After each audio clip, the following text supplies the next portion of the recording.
Hello. Um, I'd like to have a conversation about religion and politics. Yeah, I know that's the two things we were brought up. We're not supposed to discuss religions and politics.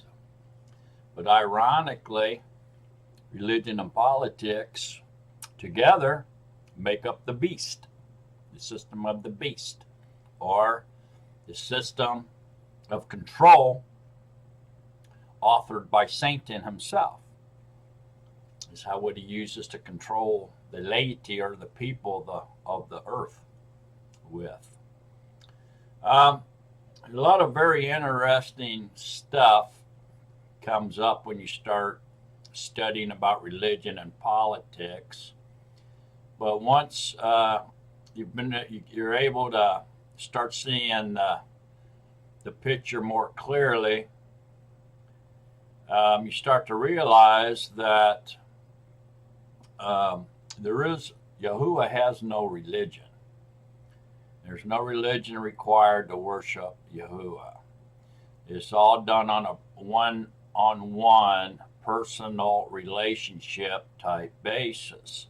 So we all worship our Creator individually, and we all work out our own salvation or our own deliverance through His Son, Yahushua HaMashiach, who is our mediator and high priest, and on our own. And then once we've entered the covenant, we become part of the greater or more wider spectrum of a group of believers called or otherwise known as Yisrael, Israel. This is the group of people that rule with Elohim, or His chosen elect, or the bride. At least a remnant of Israel is the bride. All of Israel may not be, because some will be delivered at the white throne judgment when He separates the goats from the sheep, and they too will be Israel. So maybe a remnant of Israel is the bride. We can look at it that way too. If you want to say that everybody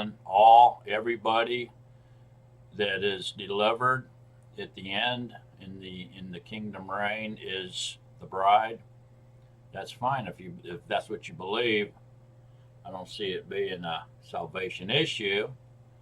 But myself, I think that Israel will consist of all those who have been in favor with Yahuah and has been given immortality.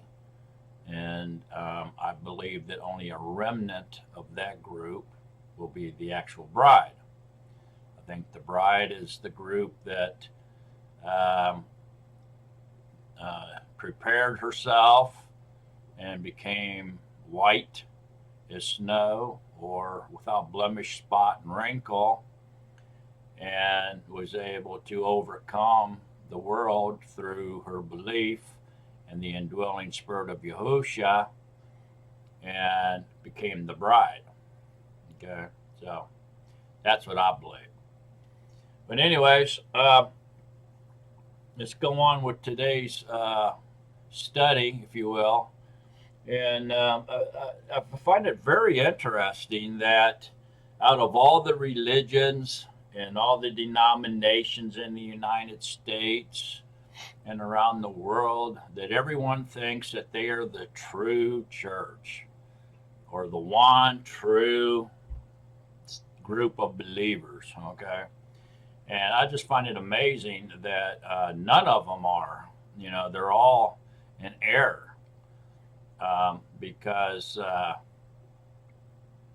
if you're in a church, or religion, or a denomination, then you're actually in the system of the beast, or in the Satan's system of control. In Scripture, it mentions a beast or behemoth that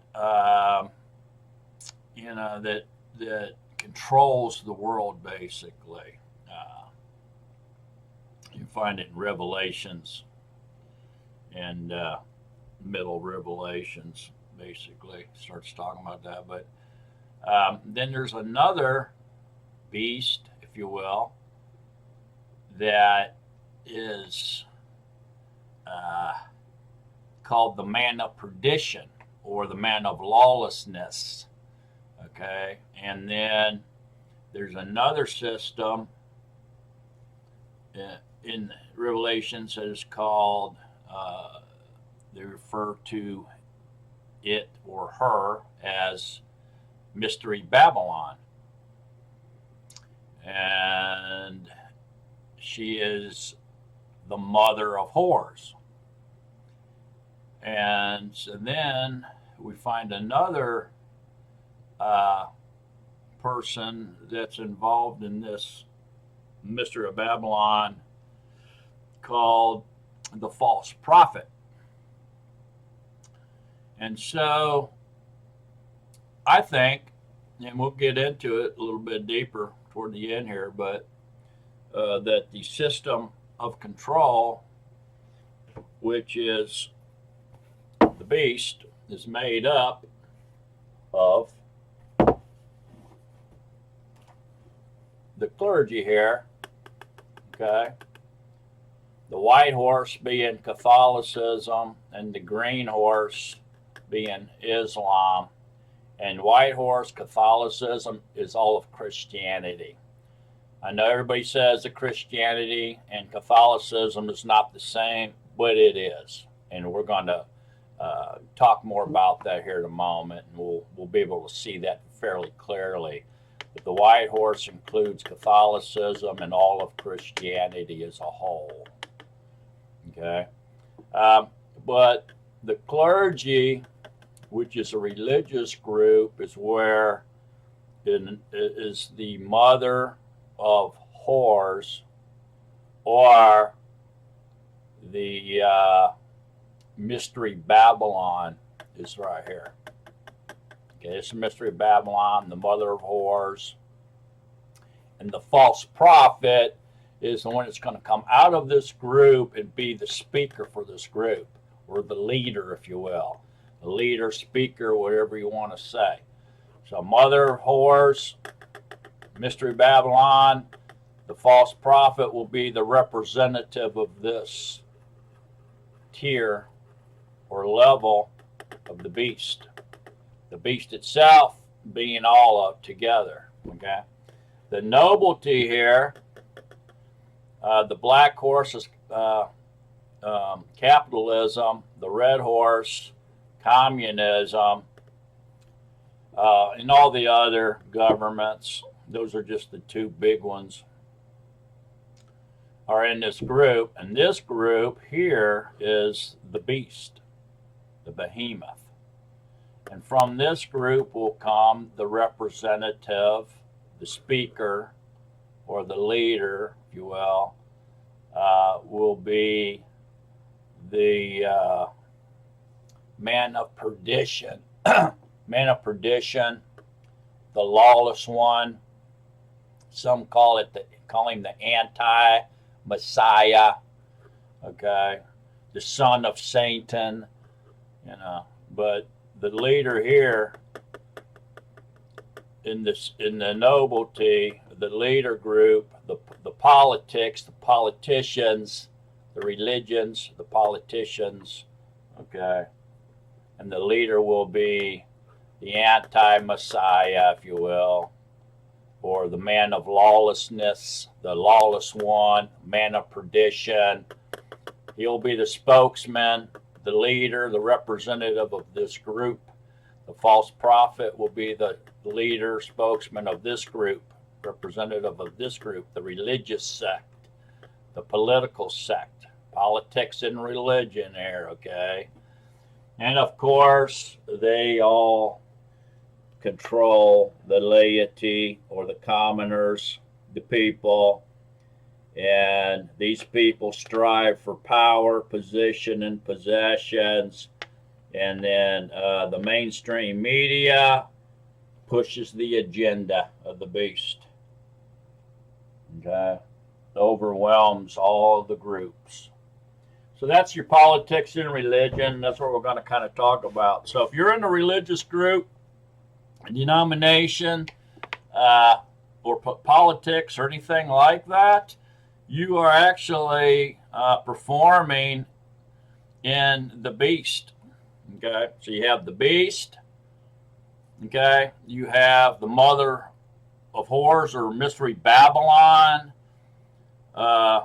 and with the two representatives being the man of perdition, or the anti-Messiah, and the false prophet. Okay, that's what I think. So let's go ahead and get into the lesson here a little bit. Now, Catholics have their own scripture, same as a lot of different denominations, religions have their own holy book or scriptures. Okay, that's been translated by someone in their organization that writes it with a bias type agenda in order to lead the readers, to have the readers inclined toward their belief or the way that they want you to think. And they all have it, and so a lot of them centralize around the King James version of 1611, or the later one from the Oxford, version.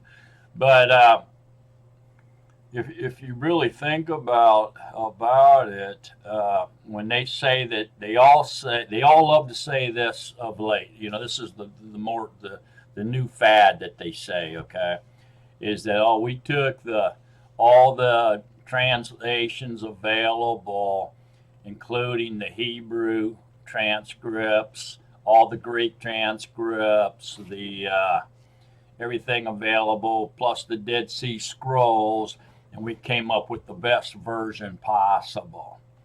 And it's a never-ending task to translate the scriptures to make it clearer and better, a better understanding for the laity. That's all nonsense, because when you break it all down, okay, it all comes out of the Hebrew. Okay, it started with the Hebrew, it's going to end with the Hebrew. Okay, everything else is false.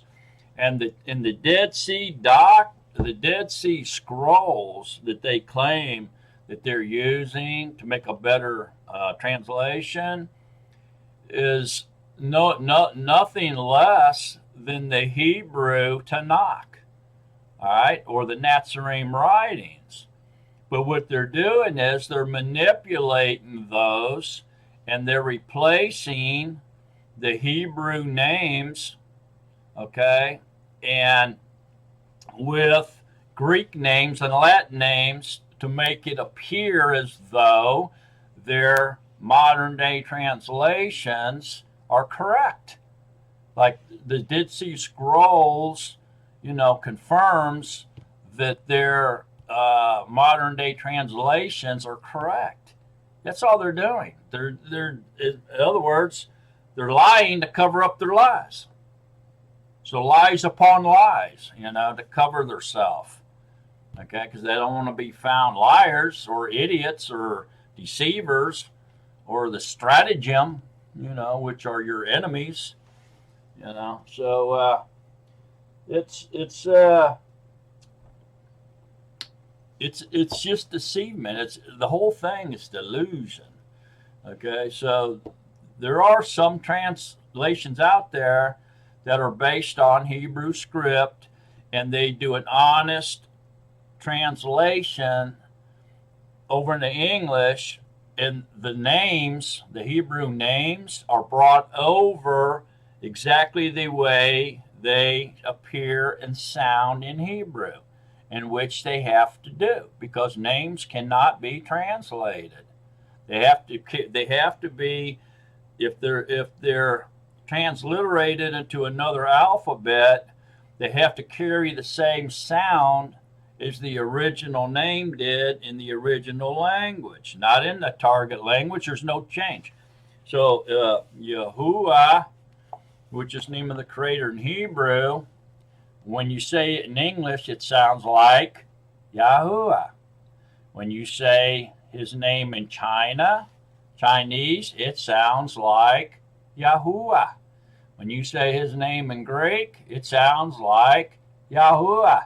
If you say his name in Apache Indian, it sounds like Yahuah. If you say his name in Spanish, it sounds like Yahuah. It never changes, people. I don't care what the language is. The sound of his name does not change. Otherwise, it would not be his name. Okay? So, we can prove all this by just looking through a couple translations and a couple other books. I mean, it's pretty plain what they're trying to cover their tracks, okay? Cover their behinds, okay? So that they don't get caught working for the devil, for the father of lies. Because if it's a lie, then they worship the father of lies, just like Yahushua explained to us. Okay? So, the New Revised Standard Version with the Apocryphy is the Catholic edition. Okay? It's the Catholic edition. All right? What it is. Now let's just read a little bit here. I won't go too deep into this, but this says to the reader. Okay? To the reader. So since we're the reader, then we get to read this. All right? This preface is addressed to you by the Committee of Translators who wish to explain as briefly as possible the origin and character of our work. The publication of our revision is yet another step in the long, continual process of making the Bible available in the form of the English language that is most widely current in our day. To summarize in a single sentence, the New Revised Standard Version of the Bible is an authorized revision of the Revised Standard Version published in 1952, which was a revision of the American Standard Version published in 1901, which in turn embodied earlier revisions of the King James Version published in 1611. So it's almost comical, really. But in the course of time, the King James Version came to be regarded as the authorized version, which with good reason it has been termed the noblest monument of English prosody, and it has entered, as no other book has, into the making of the personal character and public institutions of the English-speaking peoples. We owe to it an incalculable debt. Yet the King James Version has serious defects. What? Oh, wait a minute. They just said it was the most greatest thing ever, and now they're saying it has serious defects? Wait a minute. I thought it was inspired. How can it have serious defects? I'm telling you, man, it's almost comical. By the middle of the 19th century, the development of biblical studies and the discovery of many biblical manuscripts, more ancient than those on which the King James Version was based, Well, I hope so, because it's only like 400 or 500 years old, right? Made it apparent that these defects were so many as to call for revisions.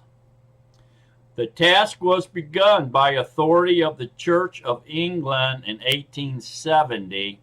The British Revised Version of the Bible was published in 1881 to 1885. In the American Standard Version, its variant embodying the preferences of the American Scholars Association with the work was published and was mentioned above in 1901.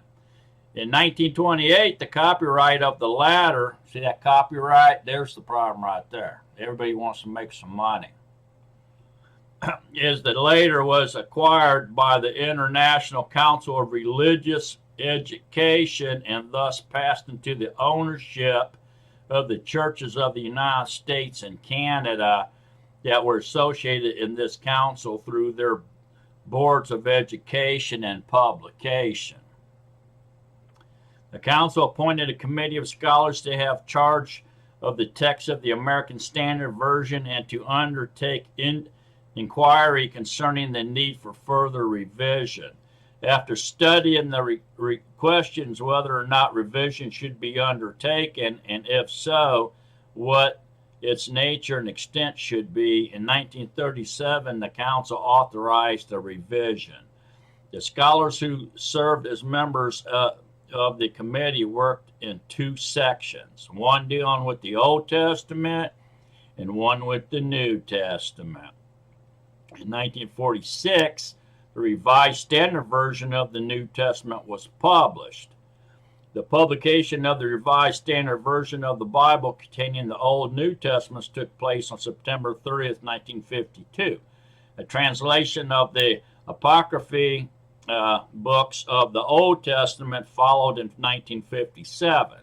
In 1977, this collection was issued in an expanded edition containing 3 additional texts received by Eastern Orthodox communions, which were the 3rd and 4th Maccabees and Psalms 151. Therefore, the Revised Standard Version gained the distinction of being officially authorized for use by all major Christian churches, Protestant, Anglican, Roman Catholic, and Eastern Orthodox. The Revised Standard Version Bible Committee is a continuing body comprising about 30 members, both men and women. Ecumenical in representation, it includes scholars affiliated with various Protestant denominations, as well as several Roman Catholic members, an Eastern Orthodox member, and a Jewish member who serves in the Old Testament section. For a period of time, the committee included several members from Canada and from England. I always want to separate that Old Testament to be that's the Jew stuff. Because, now listen to this, because no translation of the Bible is perfect or is acceptable to all groups of readers, and because discoveries of older manuscripts and further investigation of linguistic features of the text continue to become available, renderings of the Bible have proliferated. During the years following the publication of the Revised Standard Version, 26 other English translations, 26 other English translations and revisions of the Bible were produced by committees and by individual scholars, not to mention 25 other translations and revisions of the New Testament alone.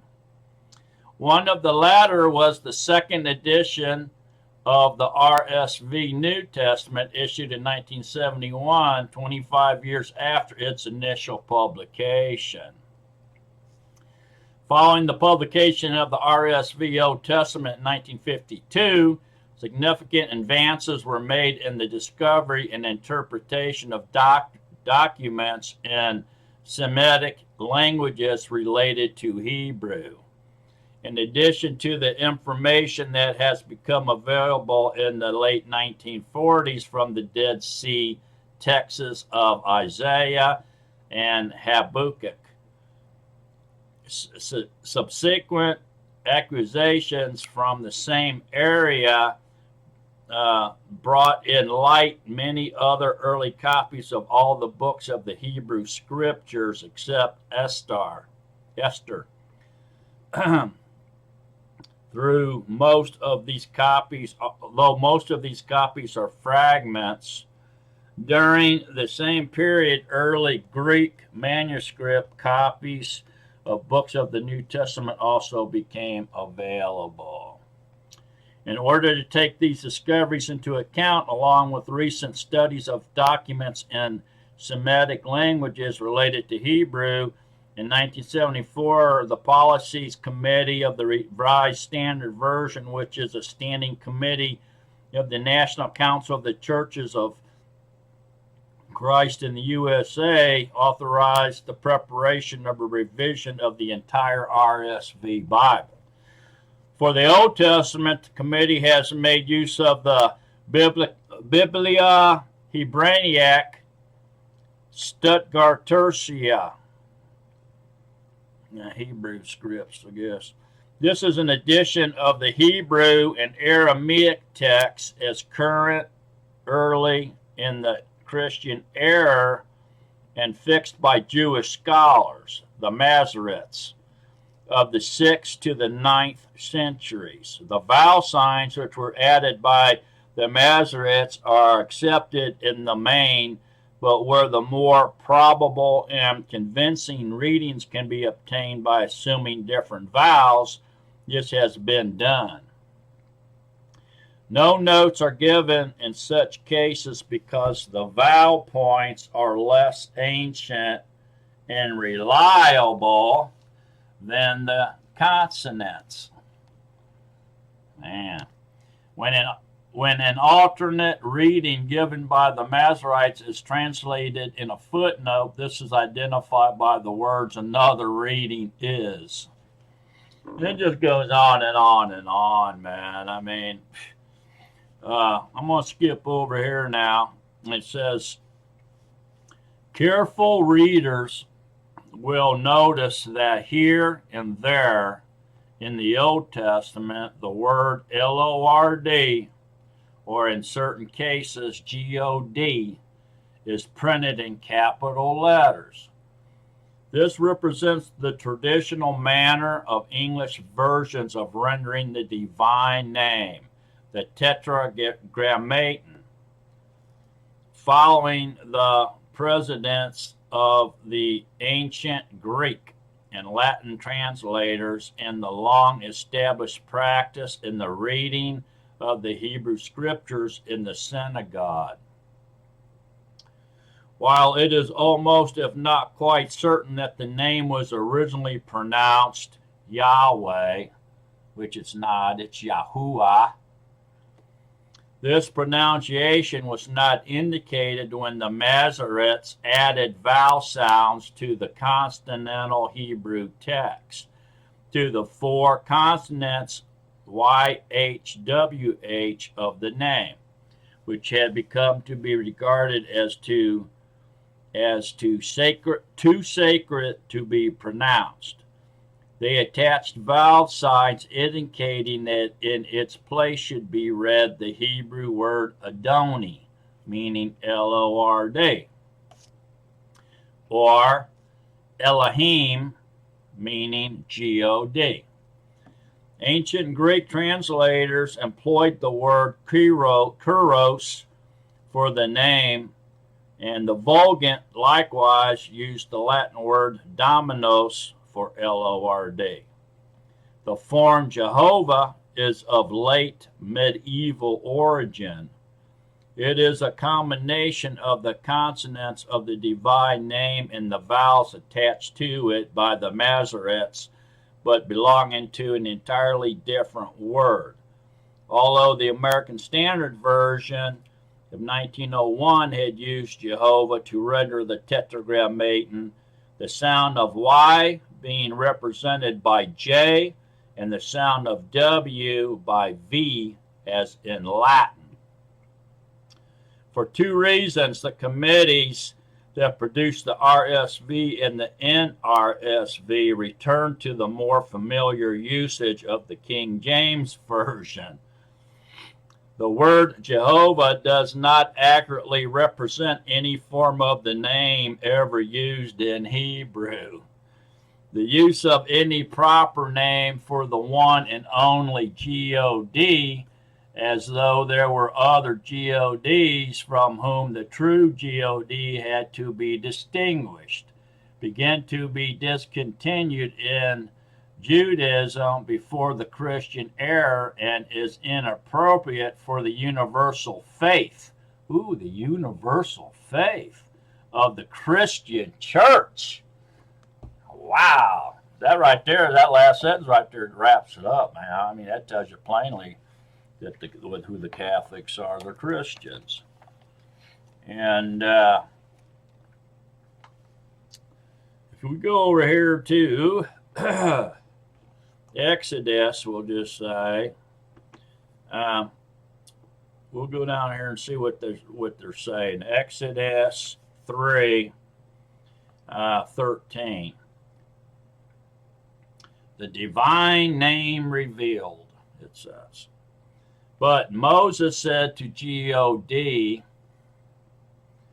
if I come to the Israelites and say to them, the God of your ancestors has sent me to you, and they ask me, what is his name? What shall I say to them?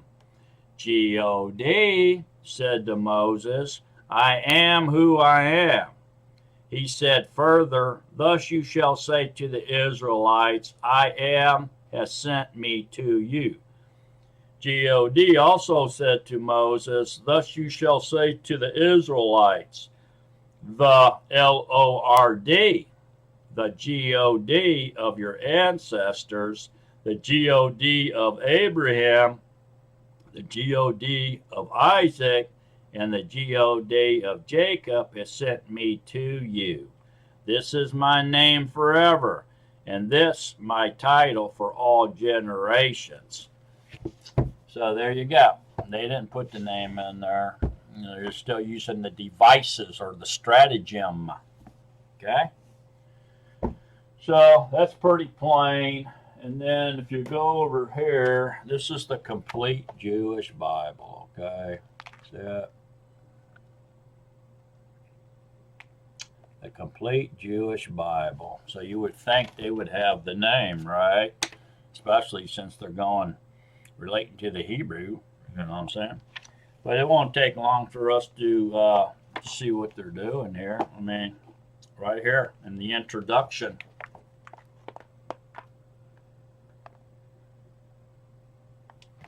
It says, the name of God in the complete Jewish Bible. The basic problem, God's personal name is never spoken. You know, I mean, bam. I mean, do we need to go any further in this?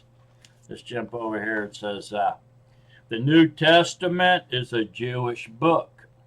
Well, that's true.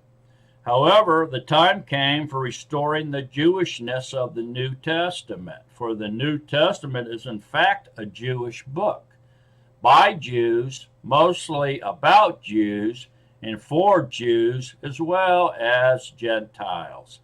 It is all very well to adopt a Jewish book for easier appreciation by non-Jews, but not at the cost of suppressing its inherent Jewishness. The Jewish New Testament expressed this Jewishness first of all in its very name, which, like the name of the evangelistic organization Jews for the J-Man, unites two ideas that some consider incompatible and would rather keep separate. But such separation cannot be, for the central figure of the New Testament, Yeshua, the Messiah, was a Jew who was born into a Jewish family in Bethlehem, grew up among Jews in Nazareth, ministered to Jews in the Galilee, and died and rose from the grave in the Jewish capital, Jerusalem, all in the Eretz. Yes, Yisrael, the land God gave the Jewish people.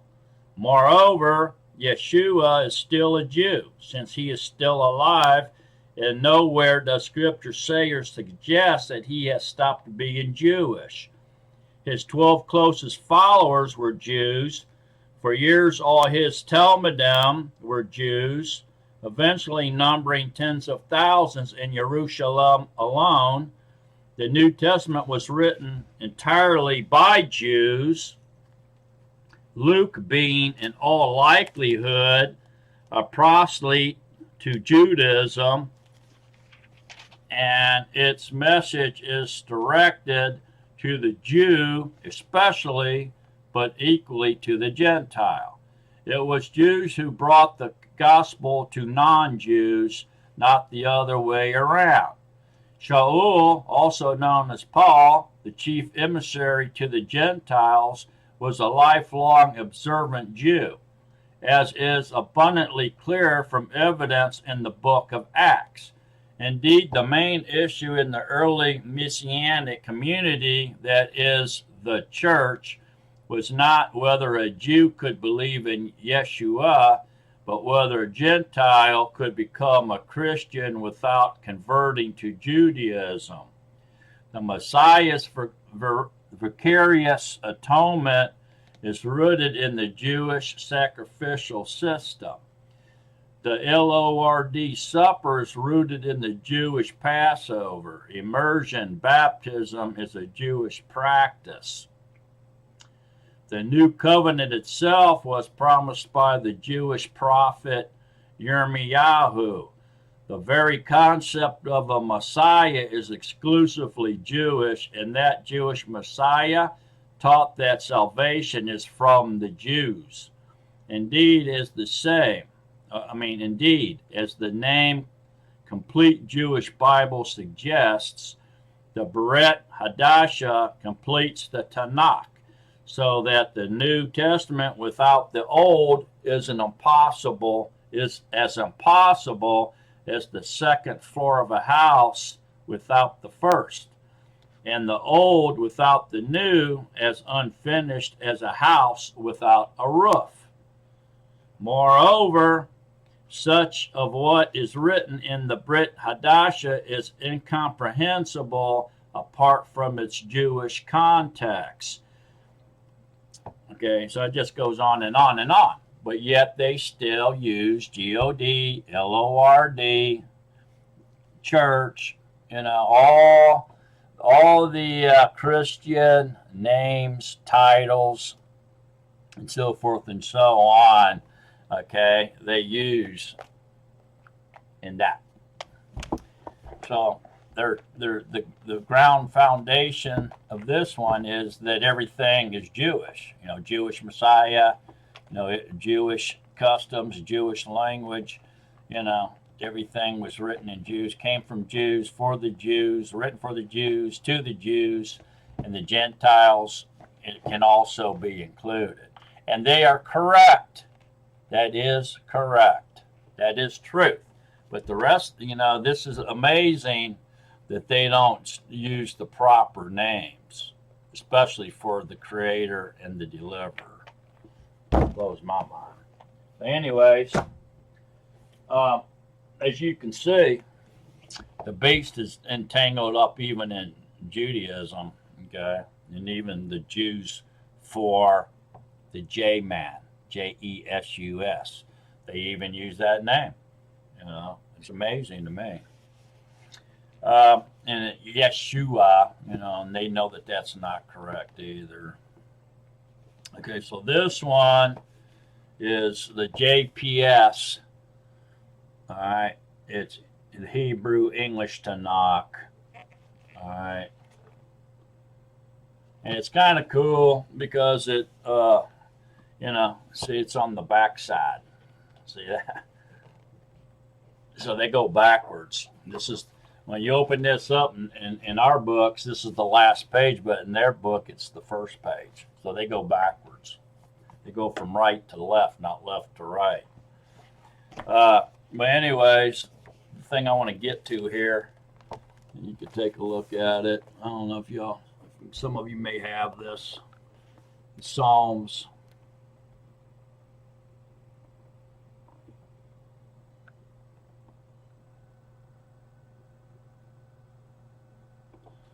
Psalm 68, okay, 4. It says, but the righteous shall rejoice. They shall exult in the presence of God. They shall be exceedingly joyful. Sing to God.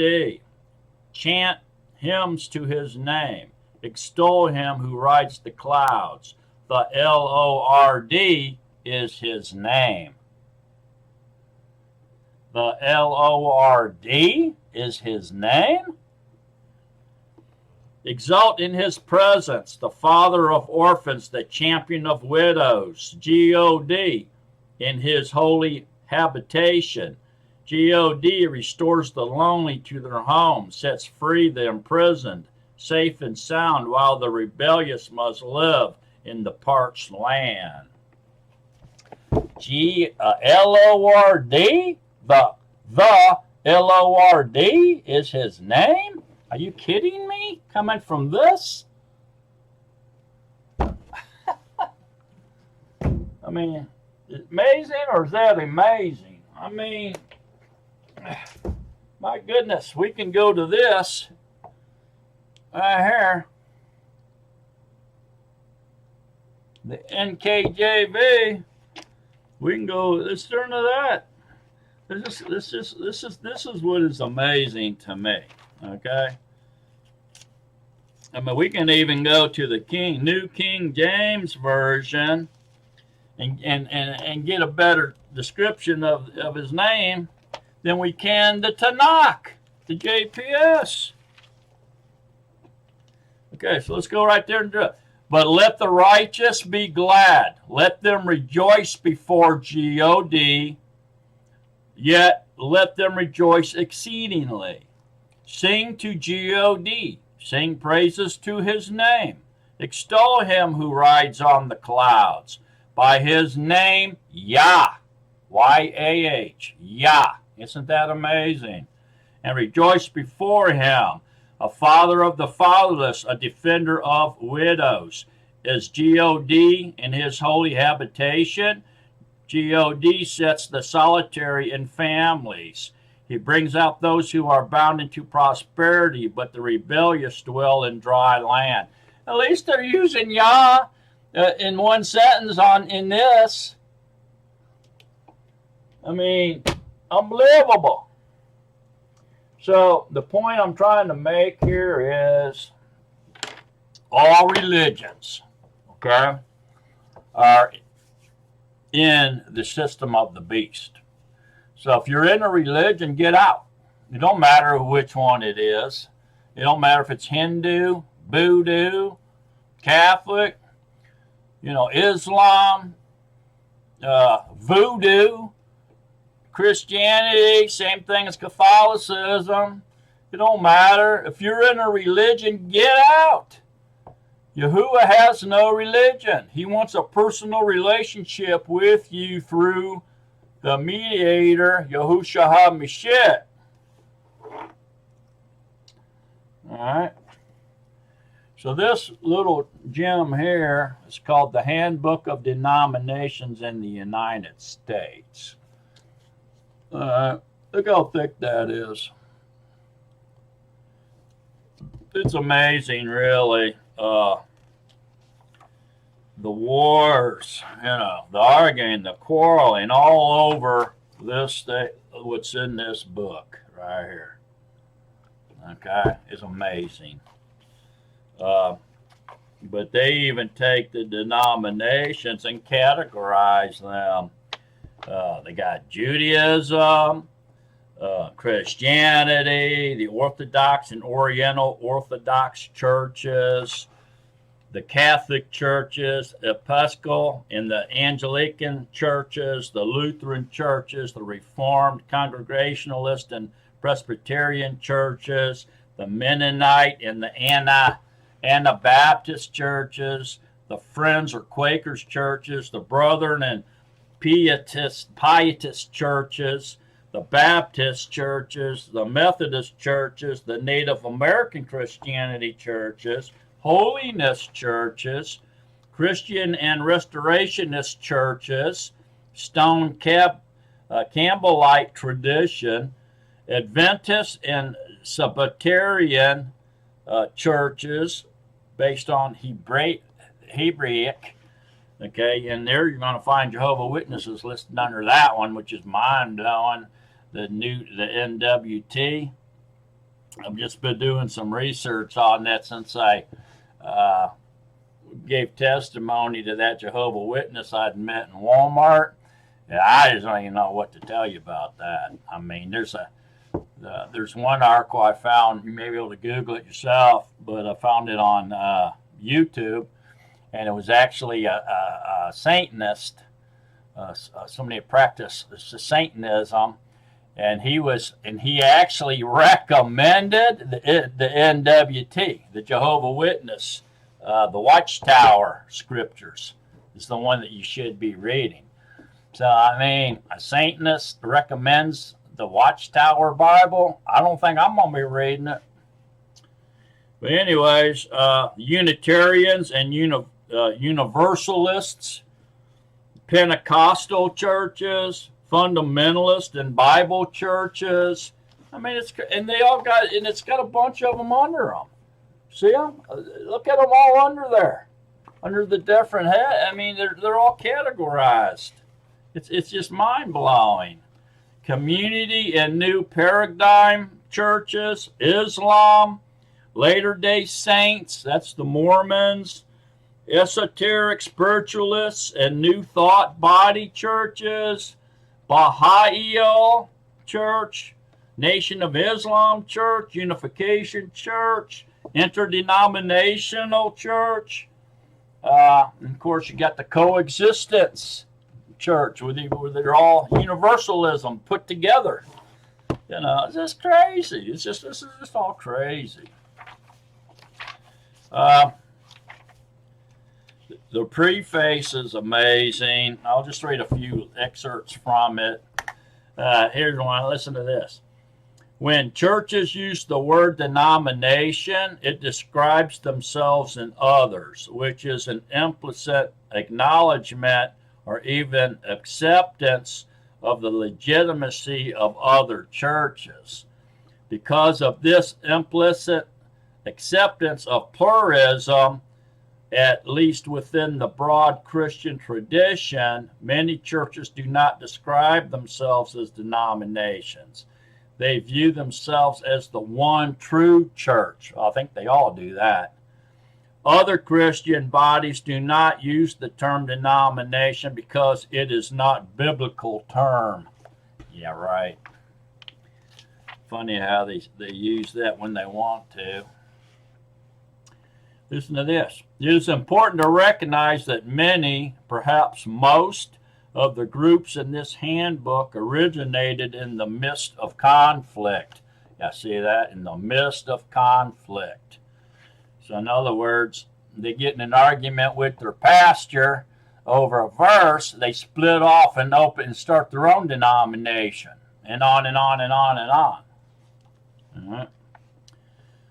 A chart is provided in Apex 1 to show the family tree of Christian churches.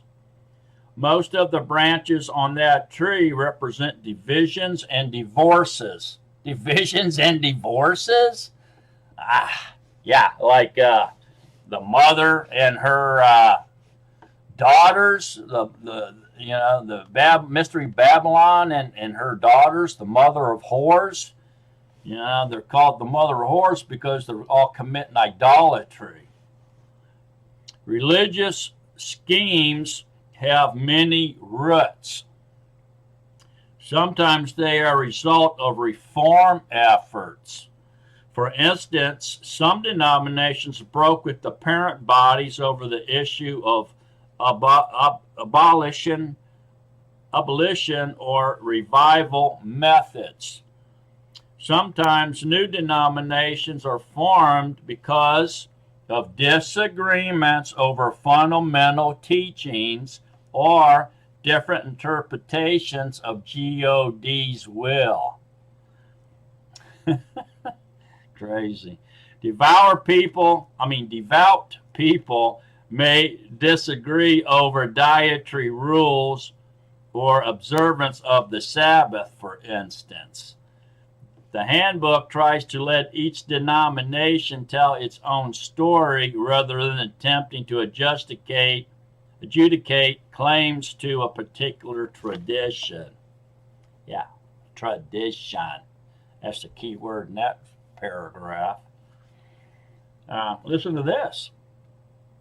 For much of the 19th and 20th centuries, the Abrahamic religious bodies argued over the meaning of the Bible in a modern world. Many religious teachers and pastors wanted churches, synagogues, and mosques to use modern, historical, critical methods of reading Scripture in an attempt to make the ancient text relevant to modern society.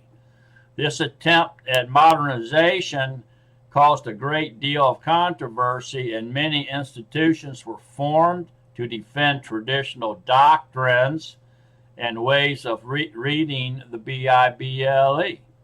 Thus, there are now Reformed and Orthodox Jewish seminaries and synagogues, as well as liberal and conservative churches. Since World War II, religious bodies have been caught up in the so-called culture wars in American society, especially over issues of gender and sexuality. Many of the new denominations that have already appeared in the 21st century are the result of schemes over the issue of homosexuality. Wow. See that? So anyways, skip over here. Remember that they was mentioning that tree. So here are what they were talking about basically is where everything came from.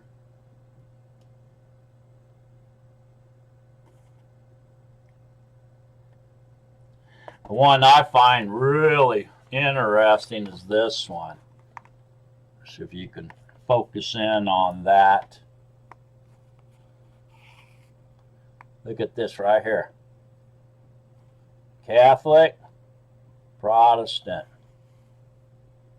Roman Catholic Church. Seeing that? Yeah.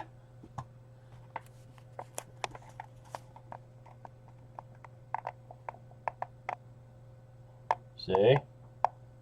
Oh, look at that. Roman Catholic. Spread of Christianity throughout Europe. Religious orders. See that? Look, Catholic, Protestant. Protestant churches came out of the Roman Catholic Church, people.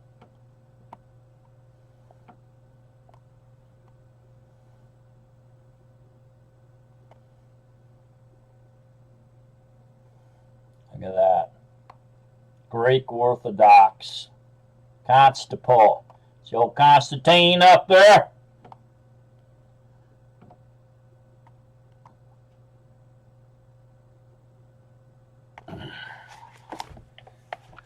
So there's no doubt, that Christianity or Protestants are the daughters of the mother of harlots. They're the harlots, the mother church.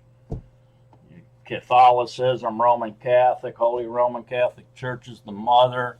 All the little Protestant churches are the harlots or the whores. All right. So You can deny it all you want to, but facts are facts. It's not that hard to research that, and you can confirm it yourself. Like I was saying, there's the in Judaism, okay, if you will,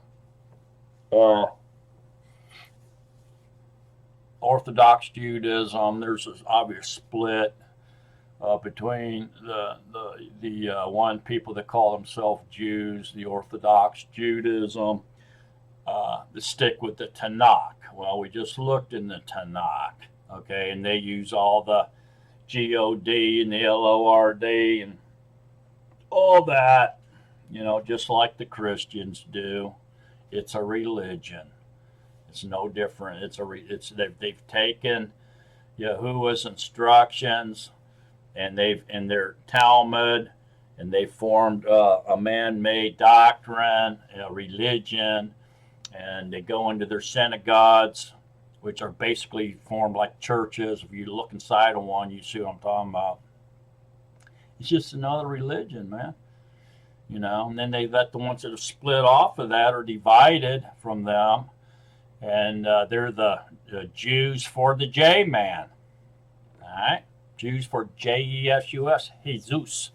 Jews for Jesus, the Greek god on Olympus, Zeus. Okay, that's who their god is. That's who they're calling on. That's the name they're using anyway. So that's basically who they're calling on. If they're calling on that name, then that's who they're referencing. That's who their God is. Jesus. Jews for Jesus. It's all religion. If you're in that, get out. You don't have to sit there and be mad because of what I'm saying. Get out. You don't like it. The truth is the truth. Facts are facts. Everybody's, entitled to their own opinion, but you're not entitled to your own facts. Okay? So the fact is, if you're calling on Jesus, then that's who you're worshiping, because that's his name. That's named his and his alone. It's exclusive to him. Satan is who's behind that name. So you're really worshiping the devil, the old dragon.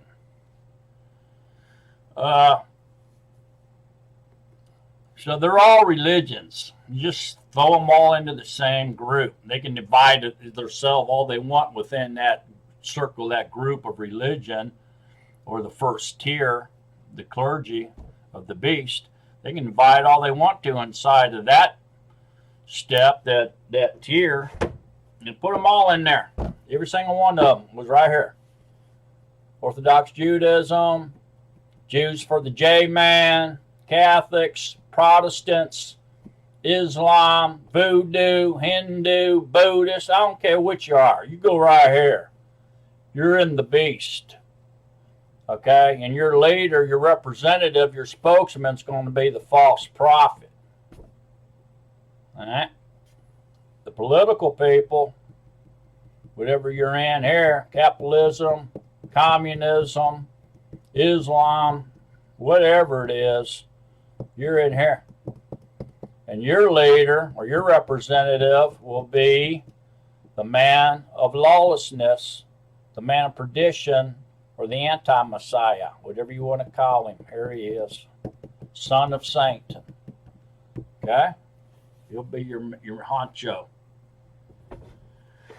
So come out of there and worship the true living Elohim, Yahuah. I'll be right back with you and we'll continue this study. See you in just a few seconds.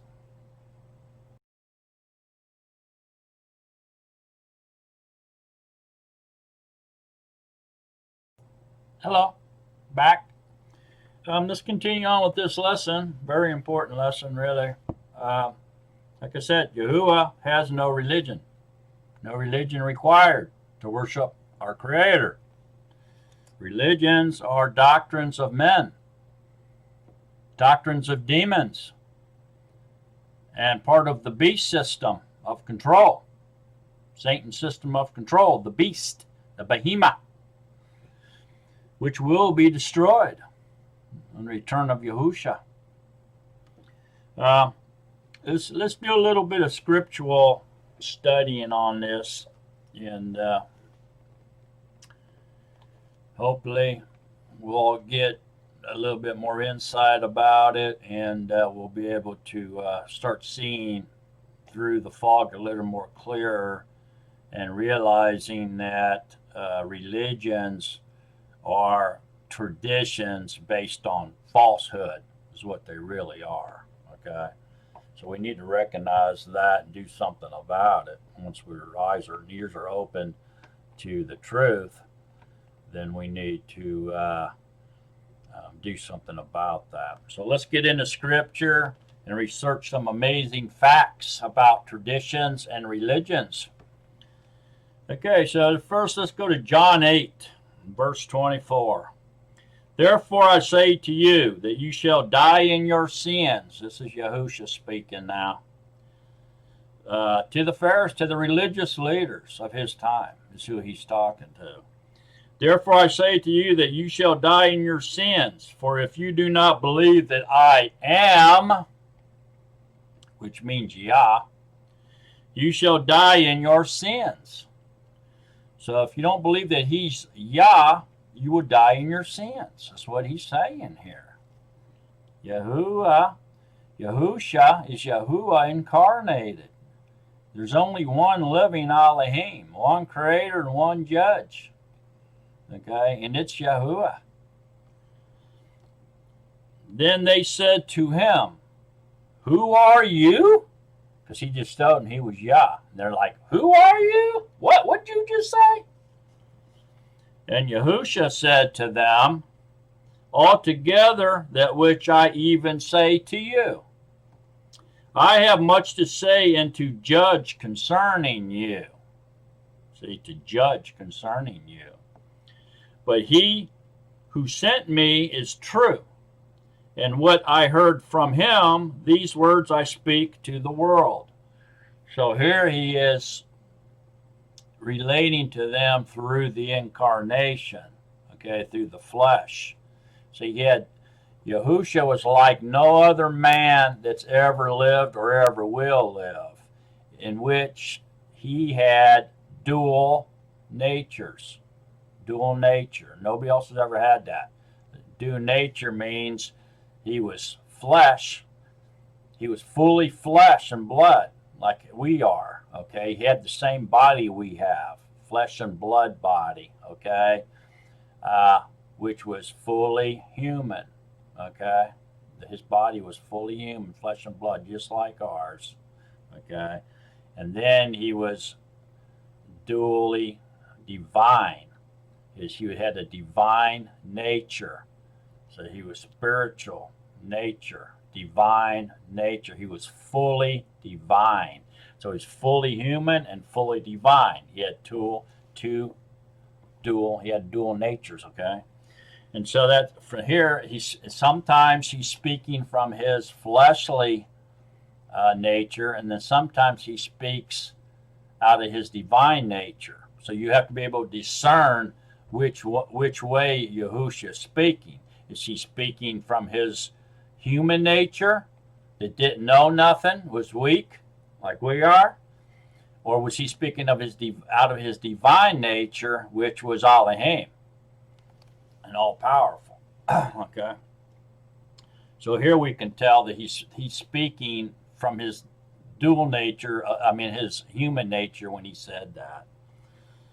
So just keep that in mind as we read through here. But he who sent me is true. And what I heard from him, these words I speak to the world. That's his human nature speaking there. They did not know that he spoke to them of the Father. So see, they don't understand that he's divine nature and human nature in one. They don't understand that he's Yahuah, in other words, okay? So Yahushua said to them, when you lift up the son of Adam, and that's the fleshly body. That's the incarnation. That's who Yahuah called Son, was the incarnation that would soon die and shed his blood for the remission of sins. Because without blood, the spilling of blood, there can be no forgiveness. That's why he came in the spirit and the blood. I mean, the flesh and the blood. It had to spill blood. Spirit won't spill his blood. Yahuah cannot die. So he needed a fleshly body with blood in it in order to be the atonement sacrifice. Because without the spilling of blood, there is no forgiveness for sins. So Yahushua said to them, when you lift up the son of Adam, or the incarnation, then you shall know that I am. Okay? And that I do none at all of myself. That means the fleshly body isn't doing all this miracles. It wasn't the flesh doing it. It was the divine nature doing all the miracles. Okay? But as my Father taught me, these words I speak. And he who sent me is with me. He who sent me is with me. Yeah, he was in him. Yahuah was in the incarnation. The Father has not left me alone, for I always do what pleases him. You see, there's the flesh talking to him. As he was speaking these words, many believed in him. So many got it. Ooh, he's Yah. He's Yahuah.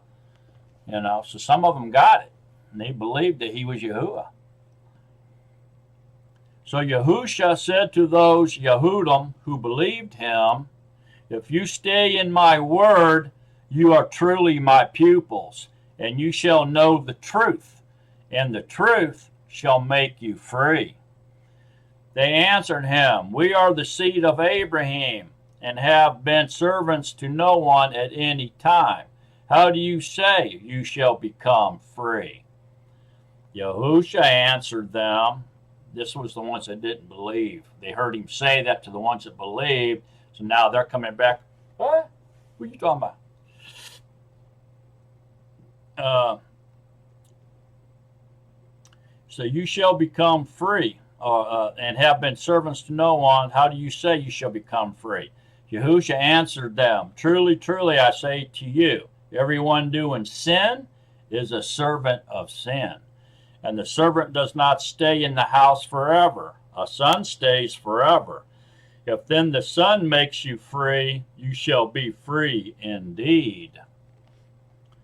I know that you are the seed of Abraham, but you seek to kill me, because my word has no place in you.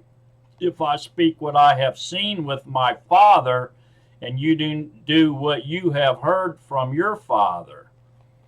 I speak what I have seen with my Father, and you do what you have heard from your father. So now he's starting to separate two fathers here. They answered and said to him, Abraham is our father. Yahushua said to them, if you were Abraham's children, you would do the works of Abraham. But now you seek to kill me, a man who has spoken to you the truth, which I heard from Elohim. Abraham did not do this. You do the works of your father. Then they said to him, we were not born of whoring. We have one Father, Elohim. Yahushua said to them, and these are the religious people he's talking about here. You know, this would be the same as our modern day priests, pastors, preachers, preacher teachers, whatever, whoever, scholars, whatever. Yahushua said to them, if Elohim were your father, you would love me, for I came forth from Elohim and am here. For I have not come of myself, but he sent me. Okay, so he's saying that he's Elohim, is what he's telling them right there. Why do you not know what I say? Why do you not know what I say? Because you are unable to hear my word. You are of your father, the devil. Uh-oh. Can you imagine that?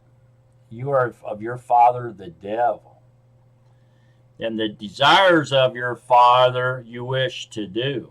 He was a murderer from the beginning and has not stood in the truth, because there is no truth in him.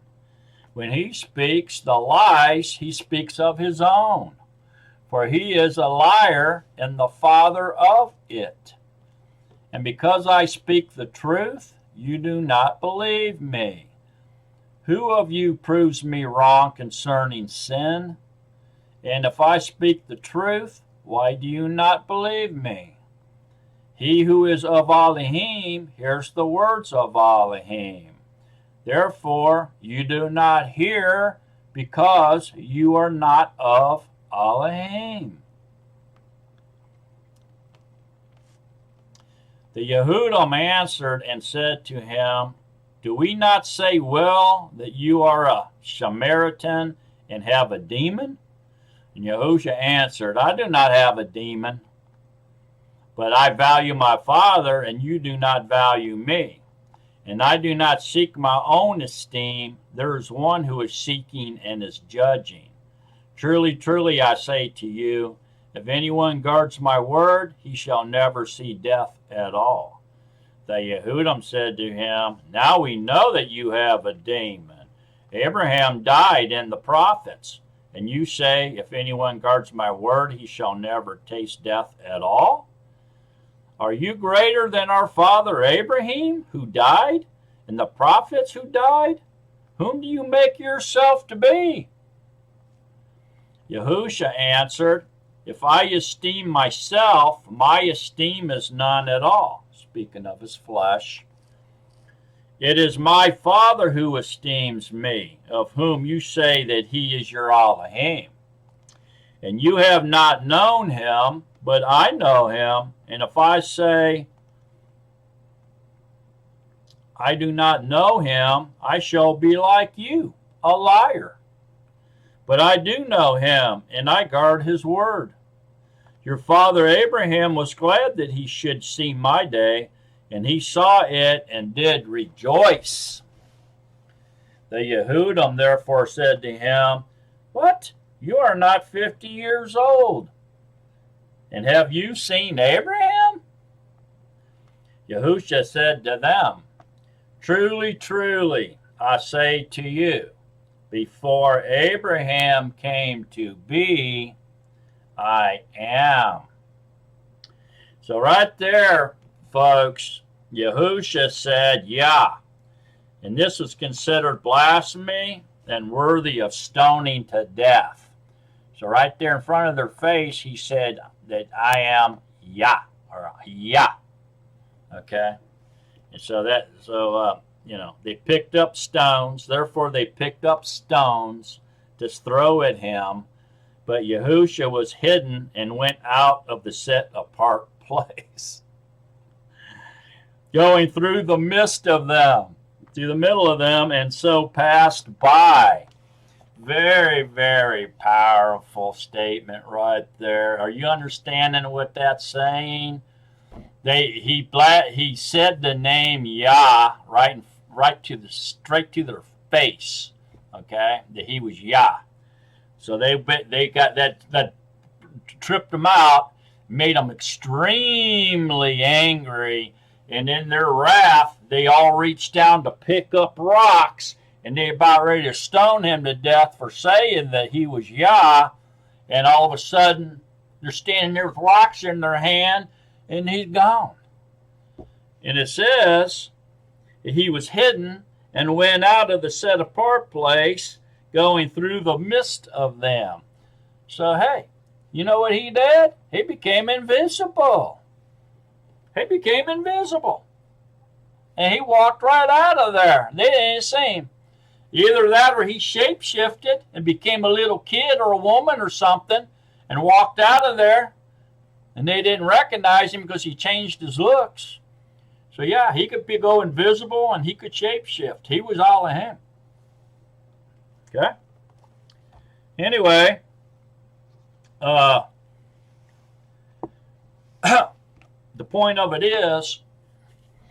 is even back then, the Jews, okay, the Pharisees the scribes, the Sanhedrin, and them, all the religious sect, they were involved in religion, religious rituals, ceremonies, acts, special days.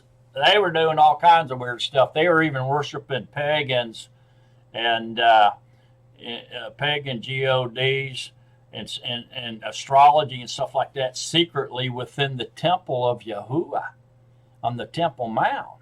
Okay, the priests that were involved in religion. See, people just wanted, for some reason, humans just have to do religious stuff, traditions and religions, man. It's just crazy. They're not satisfied with having a relationship with Yahuah. They weren't even satisfied with Yahuah being their king, and ruling over them. They wanted a man to rule over them. That's why he gave them a king, because they wanted a king. They didn't want just only him ruling over them. Give us a man like the Gentiles have. Give us a president or a king or a queen or somebody to rule over us like the Gentiles have. And then they copied the Gentiles by worshiping gods made of wood and stone. The Egyptians and the Greeks and the Romans and the Babylonians. I mean, unbelievable. And people are still doing it today.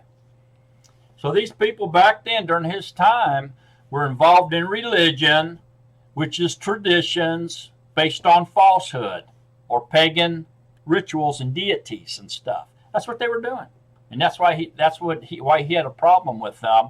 And that's why he told them that their father was the father of lies, because they were practicing religions, traditions that were based on falsehood and lies and deceit. Weren't true. They were myths, made up mythologies. Okay, that's what the problem he had with the religious leaders back then. And if he had a problem with them doing it back then, you better believe he has a problem with them doing it right now. He doesn't change. So anyways, if we go to Mark 7, we can read a little bit more about that. And it says, starting in verse 6, and he answering said to them, this is Yahushua talking again, well did Isaiah or Yeshayahu prophesy concerning you hypocrites. Here he's calling them a hypocrite now, okay, because they're telling people they've got all these made up religious rituals and traditions, okay. They don't keep them themselves, but they're teaching other people, the commoners or the laity, these are the religious leaders in the top tier of the beast, that they have to keep these traditions and rituals, religious stuff, traditions. But they don't do it themselves. And Yahushua knows that. So that's why he's calling them hypocrites. All right. Can you imagine that? Calling a religious leader who's got maybe a doctrine or something, a group of religious leaders with doctrine sitting there all puffed up and proud, that they're a bunch of hypocrites? Wow, they'd come unglued, right?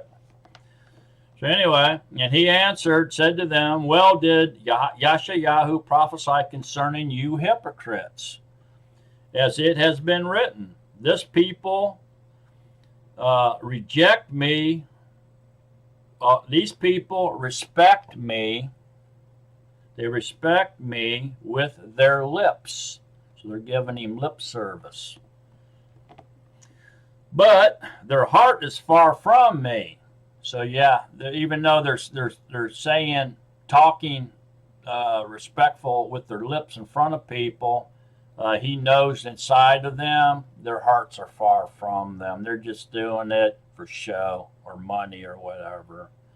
They're esteeming themselves. They're getting people to watch them and look at them. So they're kind of prideful, right? That's pride. Bad sin, pride. But their heart is far from me, and in vain do they worship me, teaching as teachings the commands of men. So in vain they're worshiping him. That means they're doing it, and they're not going to get nothing out of it because he's not going to honor them or listen to them. Okay, and they're teaching as teachings the commands of men. So they're teaching laws or traditions, religious rituals of men, man-made stuff. They're not teaching Yahuah's words. Forsaking the commands of Yahuah, or commands of Elohim, you hold fast the tradition of men. And he said to them, will do you set aside the command of Elohim in order to guard your traditions, which is religions? For Moses said, respect your father and your mother, and he who curses father or mother, let him be put to death. But you say, if a man says to his father or mother, whatever profit you might have received me is Corban or gifted, you no longer let him do anything at all for his father or his mother, nullifying the word of Elohim through your tradition, which you have handed down. And many such traditions you do. And calling the throng over to him, he said to them, hear me, everyone, and understand. There is no object that enters a man from outside which is able to defile him, but it is what comes out of him that defiles the man. If anyone has ears to hear, let him hear. So he's saying, well, washing. He was talking about washing your hands is how all this started before you eat. And he's saying, that ain't going to save you or deliver you. That's a tradition of men. No matter if your hands are filthy dirty from working all day and you eat with your hands with all that filth on it, that's not going to destroy your being. That's not going to keep you from the reign of Yahuah. That's not going to keep you out of the kingdom reign, or you getting deliverance. It's not going to keep you from being delivered. Okay, what keeps you from being delivered is what's coming out of your mouth, that's originating in your heart. It's coming up out of there and exposing who you really are and what's really in your mind. Okay. Not the obedience or being the servant of Yahuah, but teaching lies and falsehood or traditions of man is what you really are esteeming or holding as a treasure in your heart and your mind, and that's coming out of your mouth. That will condemn you. That's what he's saying, or save you. If you're speaking truth, that can deliver you too. Okay. So anyways, that kind of confirms that, they were doing the same thing back in his day and even before. They were, it's the top tier of the beast, the religion. It's going to be controlled, represented in the end by the false prophet, which no doubt is going to be a religious leader of sorts. A lot of people say it's going to be a pope from the Roman Catholic Church or the Catholic religion, but it may be so. But it could be very well be from a Protestant church as well. Any type of religious. It could come out of the one world religion, or the coexistent group that's connected to the United Nations, the United Religious Group organization. He can come out of there too. Maybe he is a Catholic, maybe he's not.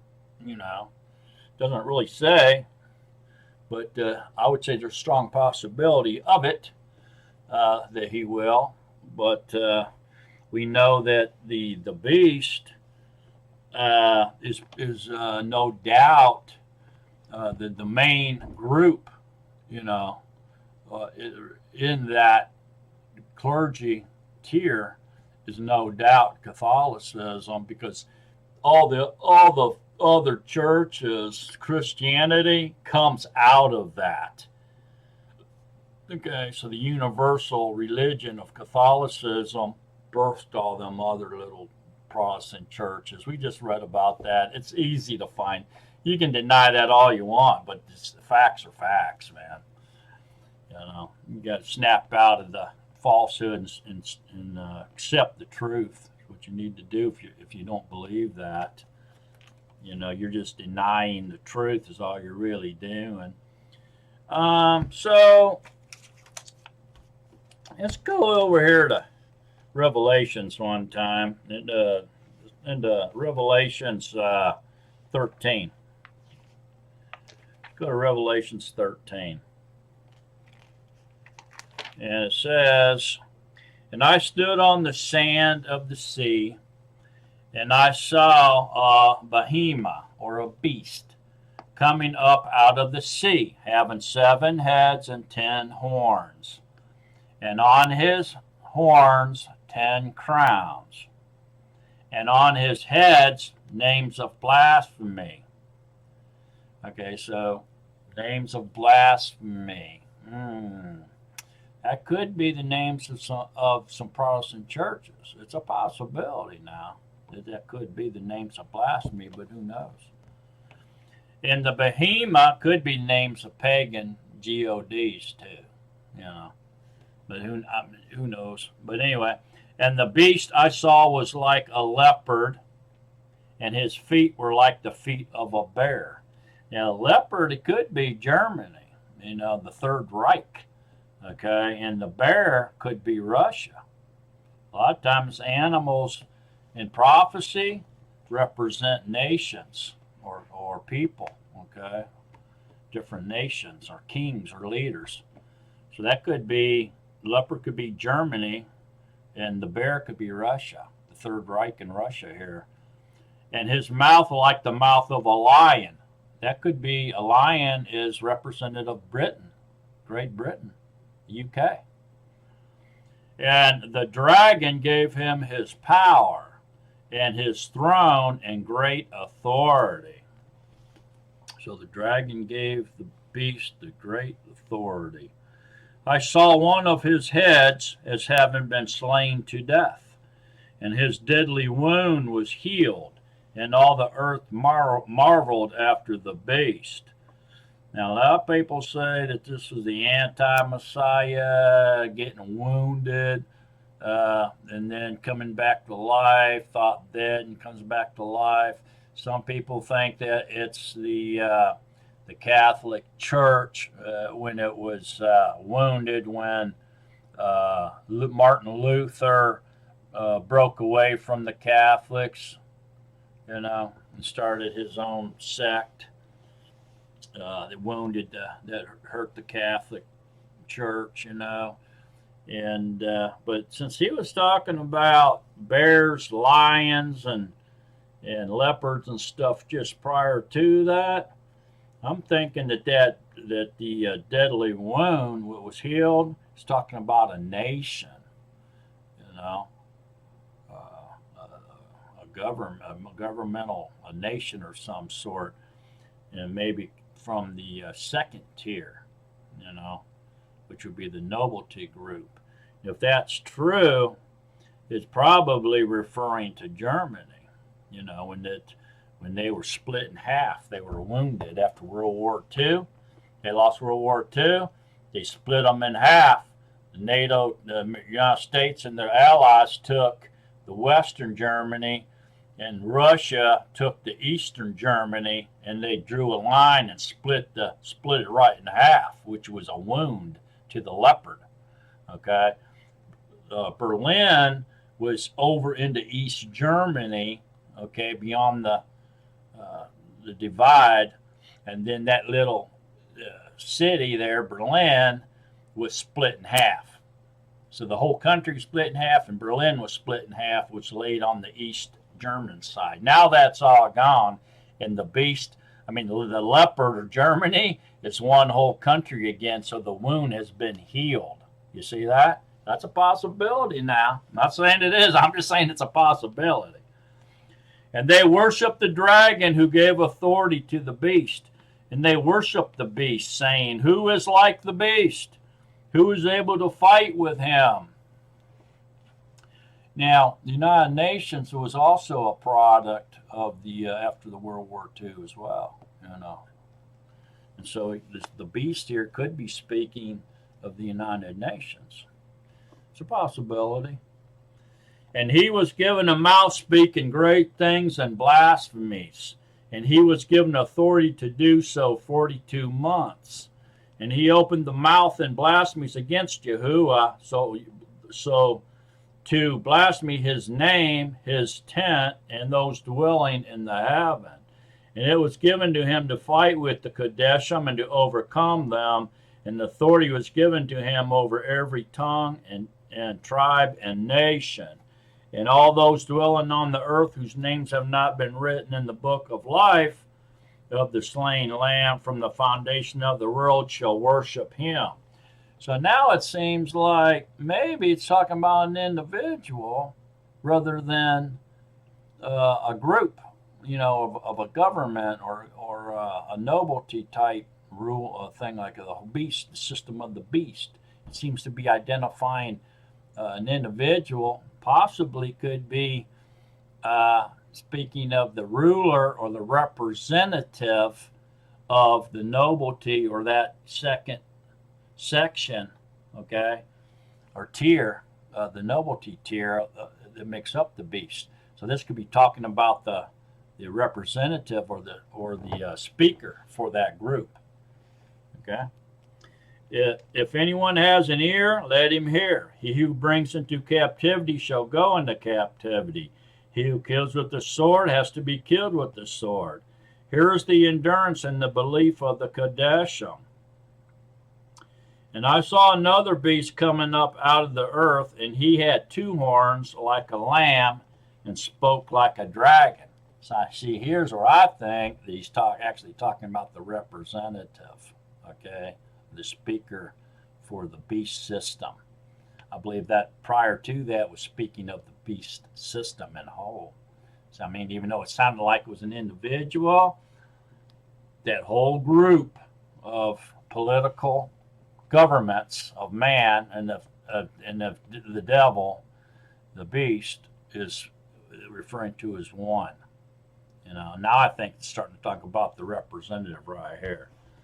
Which would be starting in verse 11.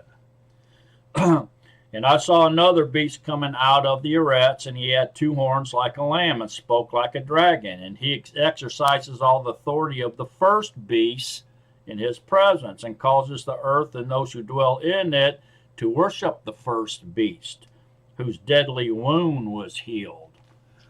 And he does great signs so that he even makes fire come down from the heaven on the earth before men. Now, a lot of people say this is the false prophet. Speaking of the false prophet, okay? So if this is true, this could be that the first group, 1 through 10 on 13, is speaking of the beast, and then the individual or the representative of the beast, or the second tier nobility.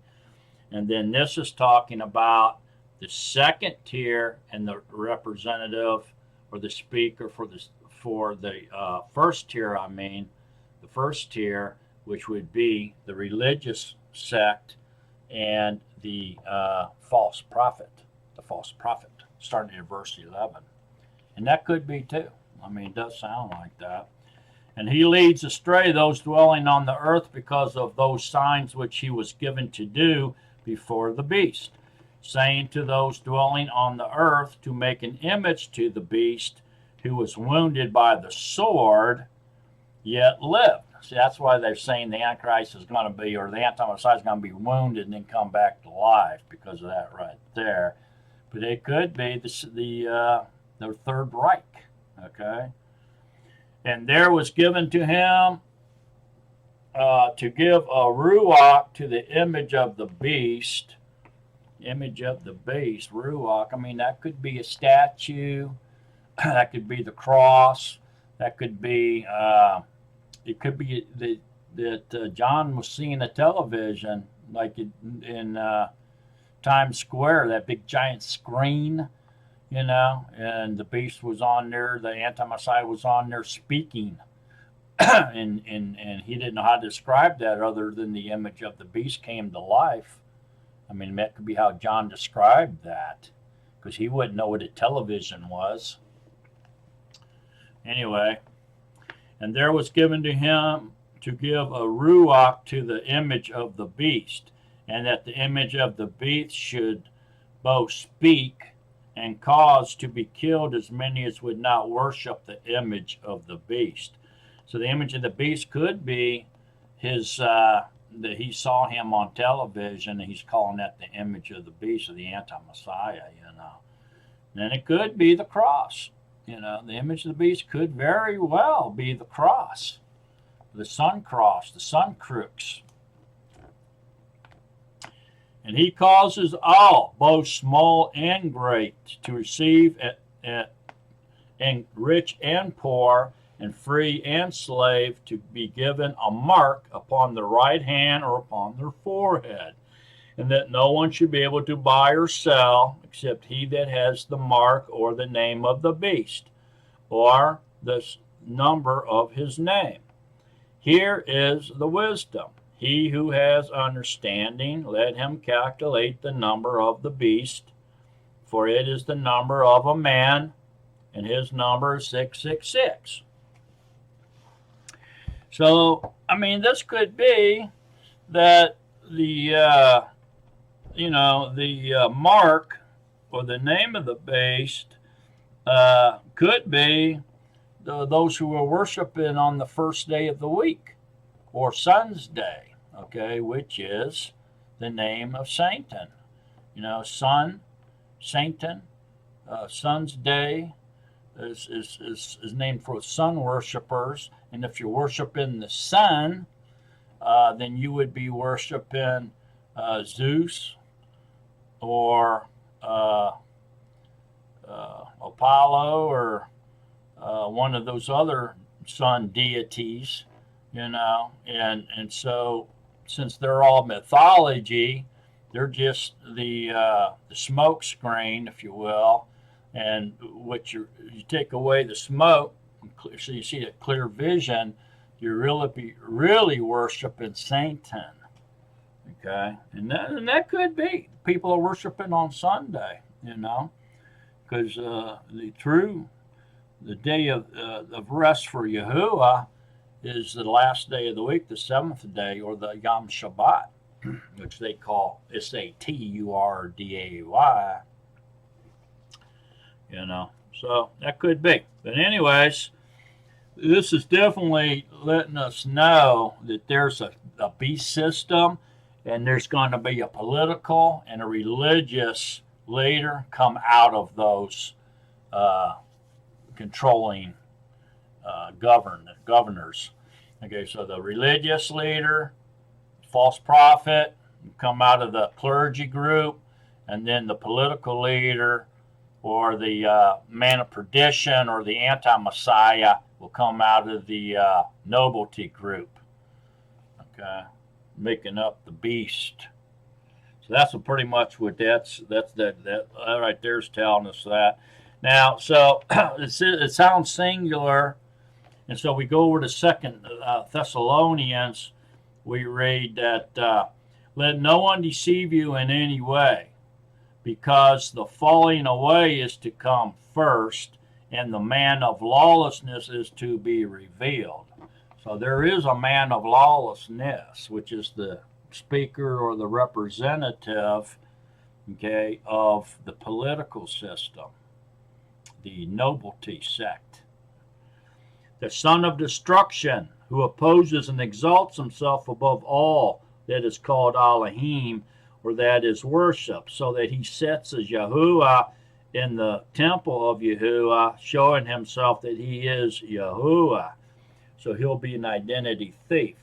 So he's going to come in the name of a false name, and which everybody's going to think is the true name, probably the J-Man, and he's going to pretend or usurper Yahuwah's position. And he's going to pretend like he's Yahuah, and the false prophet is going to promote him by doing miracles and wonders, like pulling down fire from the sky in front of everybody, probably on worldwide television or something, and then he's going to tell everybody that he got the power to do that from the anti-Messiah. Okay, that's who gave him the power to be able to perform those miracles. So when together, those two are going to be your evil duet, if you will. Okay, but they're going to both be the representatives of the beast, the two upper echelon or upper tiers of the beast, the nobility and the clergy. All right, it's pretty clear. So let's go to Revelation 17. It says, "And one of the 7 messengers who had the 7 bowls came and spoke with me, saying to me, 'Come, I shall show you the judgment of the great whore, sitting on many waters, and whom the sovereigns of the earth committed whoring. And the inhabitants of the earth were made drunk with the wine of her whoring. And he carried me away in the spirit into the wilderness, and I saw a woman sitting on a scarlet behemoth or beast covered with names of blasphemy, having 7 heads and 7 horns.'" Again, these names of blasphemy could be pagan deities or gods, mythology names, like the days of the month, the months, the planets, all that's named after them. That could be, and it could also be the names of all the Protestant churches too. All the names of the religion groups, denominations and religions. "And the woman was dressed in purple and scarlet and adorned with gold and precious stones and pearls, holding in her hand a gold cup filled with abominations and the filthiness of her whoring. And upon her forehead a name written." Now, dressed in purple and scarlet can be none other than the Catholic Church. I mean, let's look at the sea of purple and scarlet robes and hats and stuff when they're all together in a religious ceremony, especially at the Vatican. I mean, it is just unmistakable. They dress in scarlet and purple, okay? And they drink out of gold chalices and cups and their wine and stuff when they do their communion. It's pretty obvious, really, people. I mean, look it up on the internet. You can see for yourself. "And I saw the woman, a secret. So upon her forehead a name written, a secret. Babel the Great, the mother of the whores and of the abominations of the earth." The abominations of the earth is idolatry, idols, statues, crosses, things like that. Fertility symbols, obelisks, columns, domes. Okay, that's the abominations. Christmas trees, Easter bunnies, Santa Claus, flying reindeers, all that stuff's an abomination. Anything to do with Halloween too. Valentine's Day, birthdays, astrology, zoo, animals in the sky. They're supposed to rule over your life after when you're born and all this and that. That's the abominations of the earth. So Babel the Great, the mother of the whores and of the abominations of the earth. "And I saw the woman drunk with the blood of the saints, or the Kadeshim, and with the blood of witnesses of Yahuah. And having seen her, I marveled, greatly marveled. And the messenger said to me, 'Why did you marvel? Let me explain to you the secret of the woman and of the beast she rides, which has the 7 heads and the 7 and the 10 horns.'" So here we go. We're going to find out what this was all about now, that Revelation 13 was all about.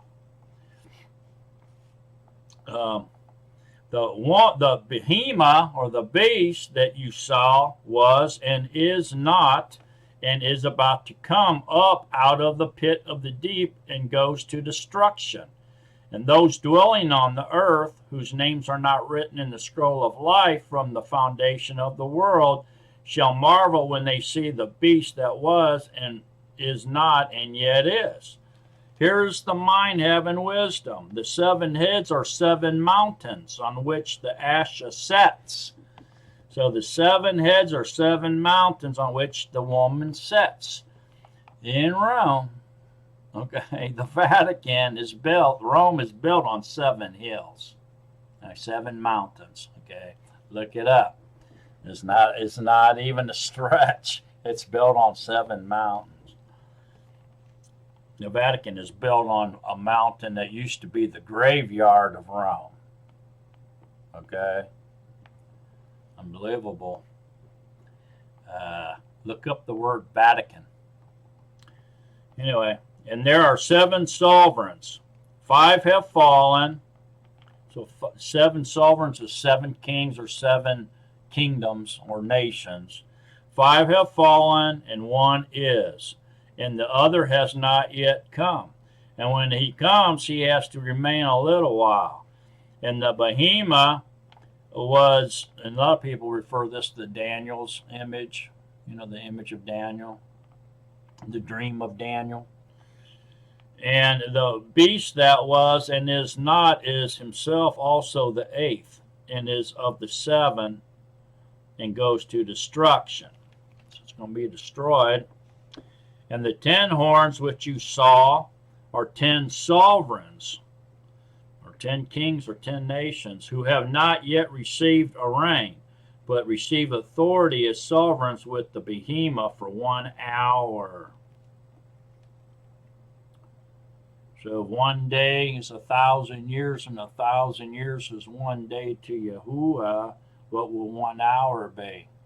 So that'll be 1/24th, right? So 1 hour. So what's 1/24th of 1,000 years? Right? They have 1 mind, and they shall give their power and authority to the behemoth, or the beast. They shall fight with the Lamb, and the Lamb shall overcome them, for he is master of masters and sovereign of sovereigns. And those with him are called and chosen and trustworthy. And he said to them, the mayhem which you saw, where the horse sets, are people, throngs and nations and tongues. When it says sits on many waters, that's people, nations and tongues and throngs. And the 10 horns which you saw on the behemoth, these shall hate the whore, and lay her waste and naked, and eat her flesh, and burn her with fire. For Yahuah did, sounds like a nuclear blast to me, going to take out the Vatican. For Yahuah did give it into their hearts to do his mind, to be 1 mind, and to give their reign to the beast, until the words of Yahuah shall be accomplished. And the woman you saw is that great city, having sovereignty over the sovereigns of the earth. So that must be Rome, or the Vatican City. Okay?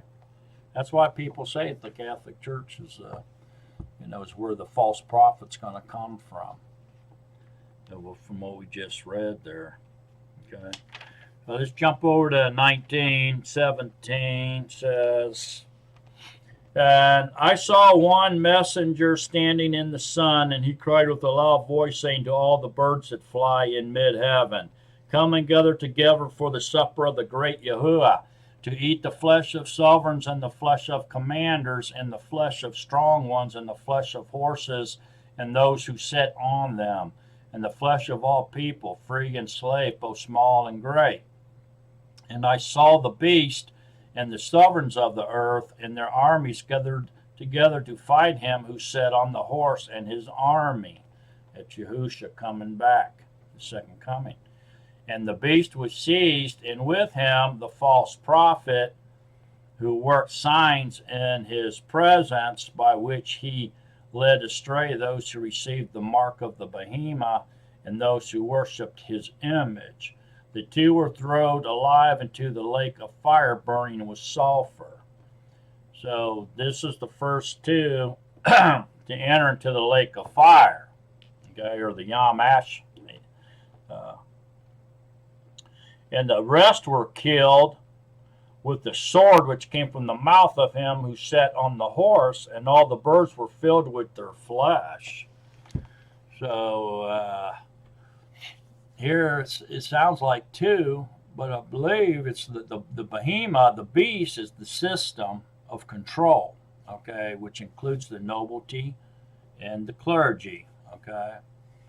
And so the false prophet, who is a representative of the religious sect, and the anti-Messiah, who is representative of the nobility sect, I think together will be thrown into the lake of fire, and those two together are represented as the beast, the behemoth. That's just what I think. If you think that just the beast, the system of control is destroyed, totally wiped out, before Yahushua takes over and rules for the 1,000-year millennium, and that false prophet, the religious leaders destroyed. That could be.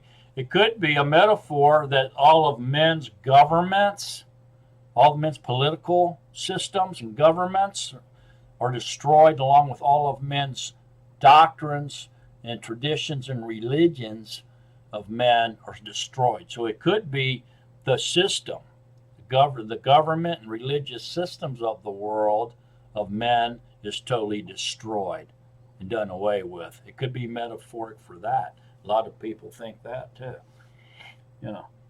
So, but anyways, let's jump over to 20 real quick. Take a look at 27.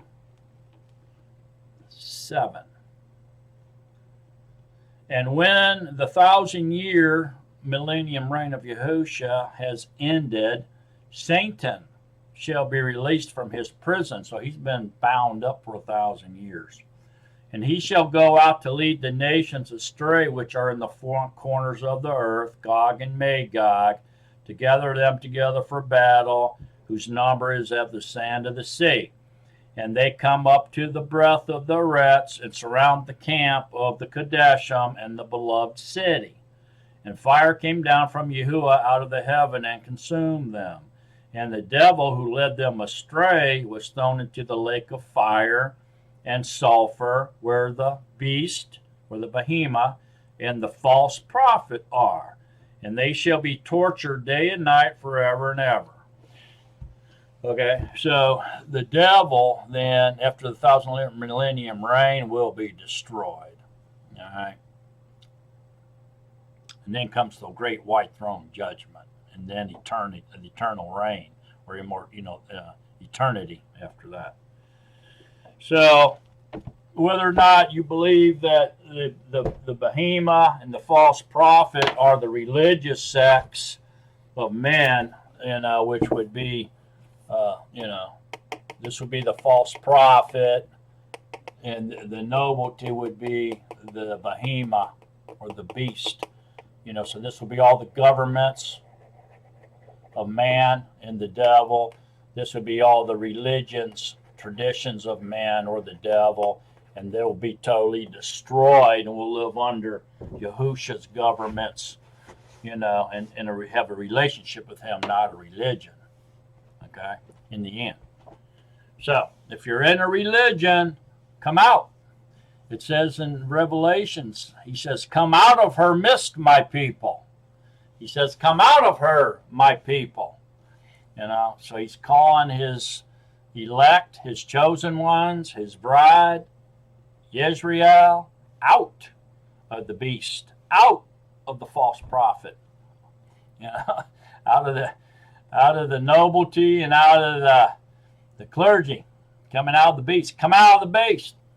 To come out of the beast, you got to come out of the world, because it's saturated in it. The world and everything in it, is deceived by the devil and his beast system of control. Okay, which is political, the governments, and religious, all the religions and traditions.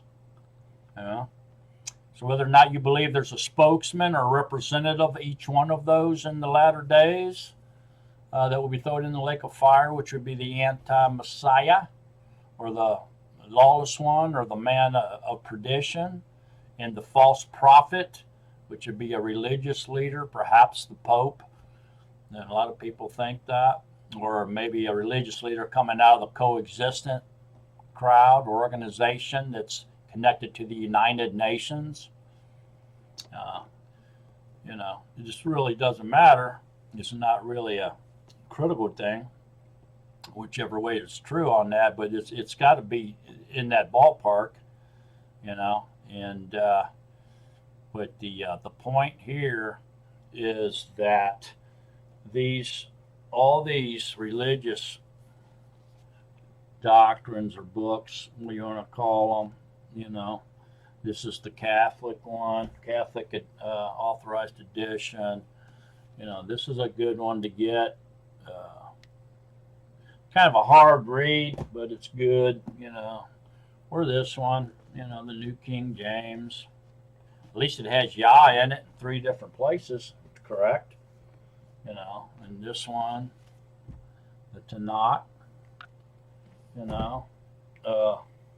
or, even this one. They all use verbiage and they teach the beast. G-O-D, L-O-R-D, and they all lead you astray. They lead you away from the true name and the only name that you can call upon for deliverance. So apparently they don't want you to be delivered because they're hiding the name, the only name given to men that you can call upon for deliverance from you. Stratagem, it's a trick, it's a deceitment, it's a delusion, they're trying, it says that they're your enemy. We're the laity and the commoners are the enemy. That's what stratagem is. That's what a device is. It's in order to trick you, deceive you. Okay? See these? They're the enemy of these. We're these two's enemy. The beast. No.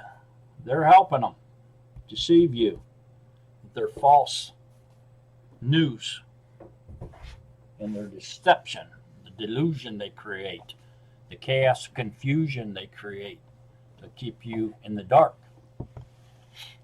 So I hope this helps. And if you're in a religion, come out of her, my people, is what Yahuah says. Repent, for the reign of Yahuah comes near to you. Thank you for watching. And remember, stay in love with Yahusha. So long, beloved of Yahuah. So long, Nazarene.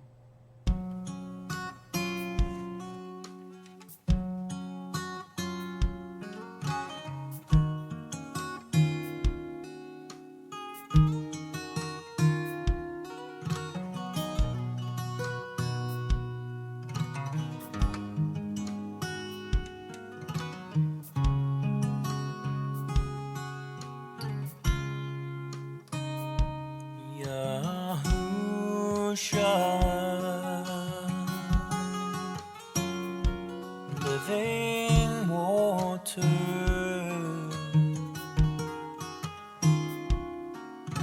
Baruch haba b'Shem Yahuah,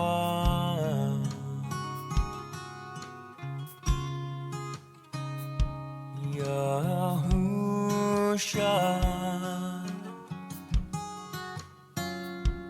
Living water,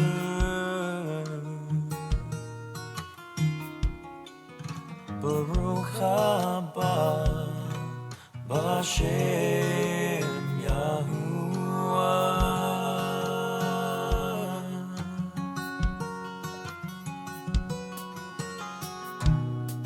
I sing out with praise to you.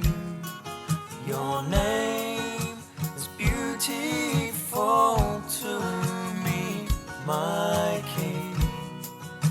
I sing sing out with praise to you. My heart desires to honor you, my Yah.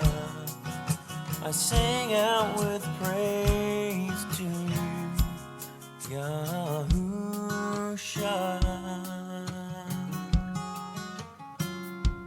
Living Torah,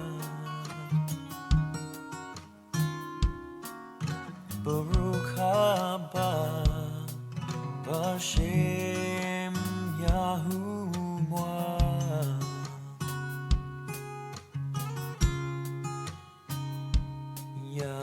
Yahusha.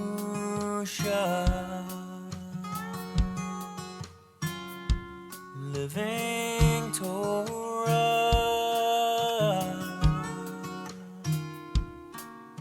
Baruch haba B'Shem Yahuah.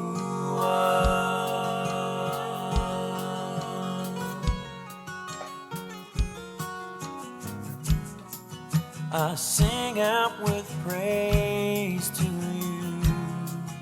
Your name is beautiful to me, my King.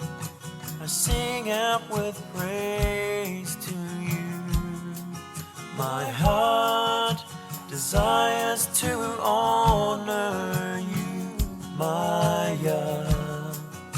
I sing out with praise to you, Yahusha.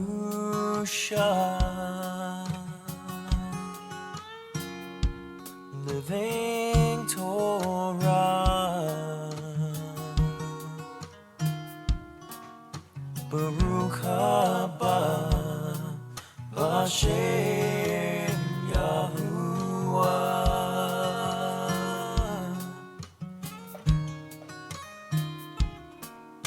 Baruch haba B'Shem Yahuah.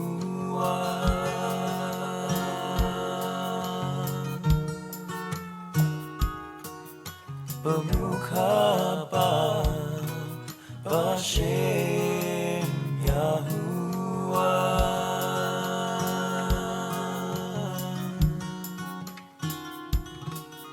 Baruch haba B'Shem Yahuah.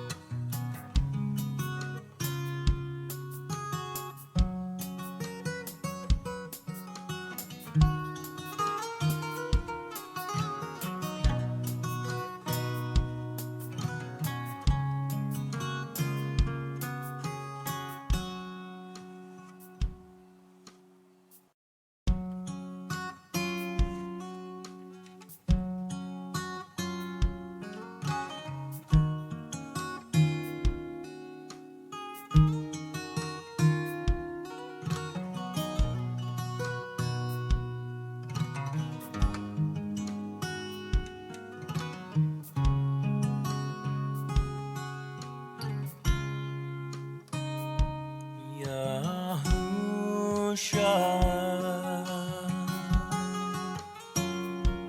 Living water,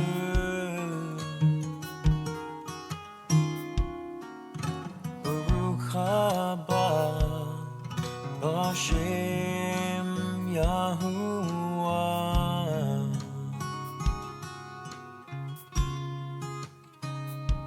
Yahusha.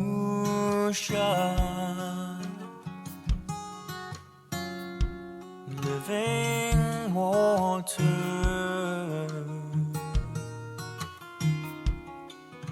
Baruch haba B'Shem Yahuah.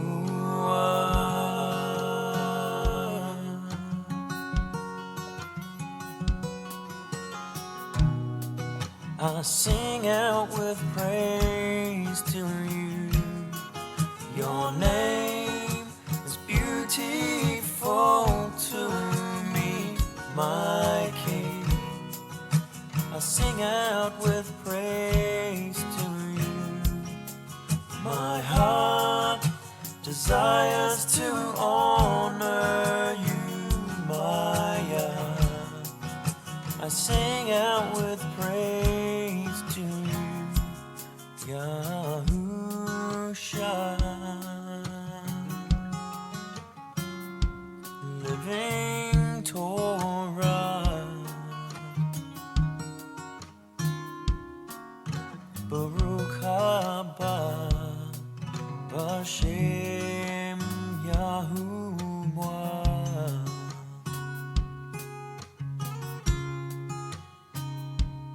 Yahusha. Living Torah, Baruch haba B'Shem Yahuah.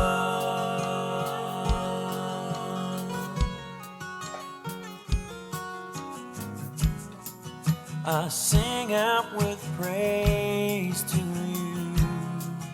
Your name is beautiful to me, my King.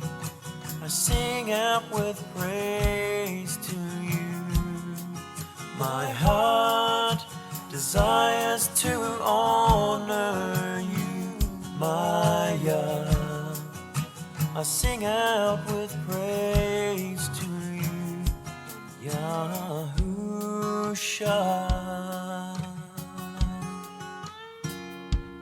Living Torah,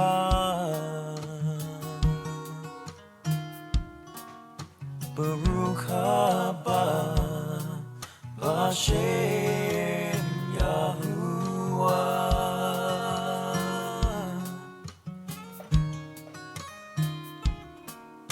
Baruch haba B'Shem Yahuah.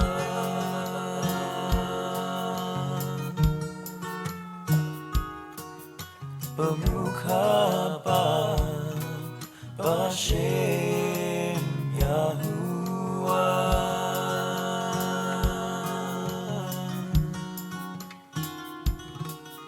Baruch haba B'Shem Yahuah.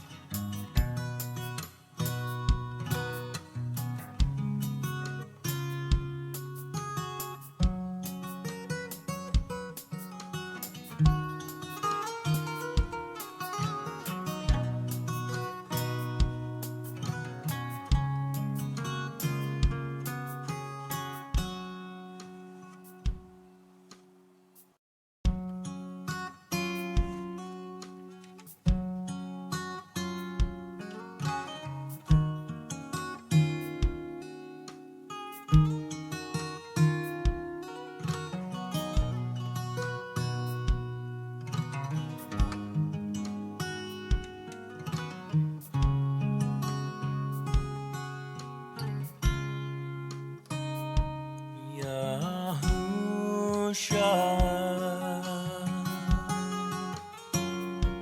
Living water,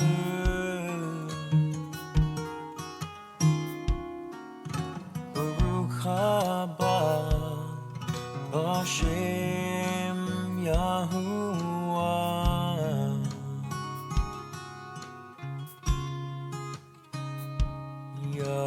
Yahusha. Living water,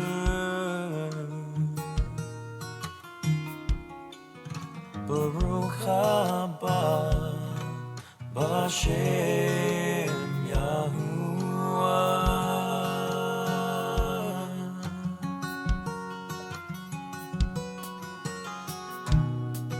I sing out with praise to you. Your name is beautiful to me, my King. I I sing out with praise to you. My heart desires to honor you, my Yah. I sing out with praise to you, Yahusha.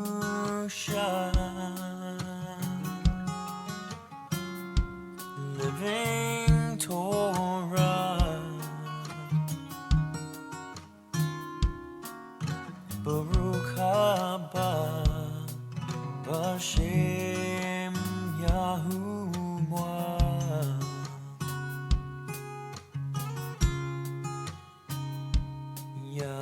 Yahusha.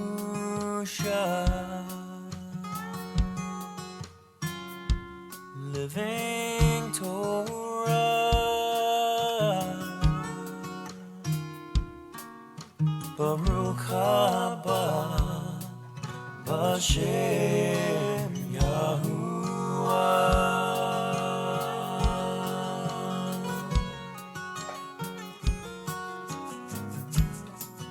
I sing out with praise to you. Your name is beautiful to me, my King. I sing out with praise to you. My heart desires to honor you, my Yah. I sing out with praise to you, Yahusha.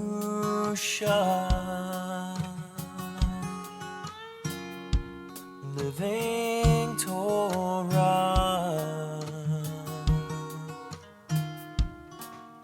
Baruch haba B'Shem Yahuah.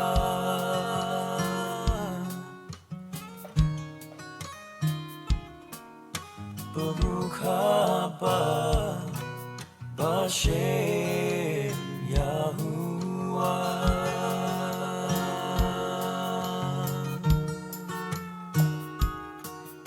Baruch haba B'Shem Yahuah.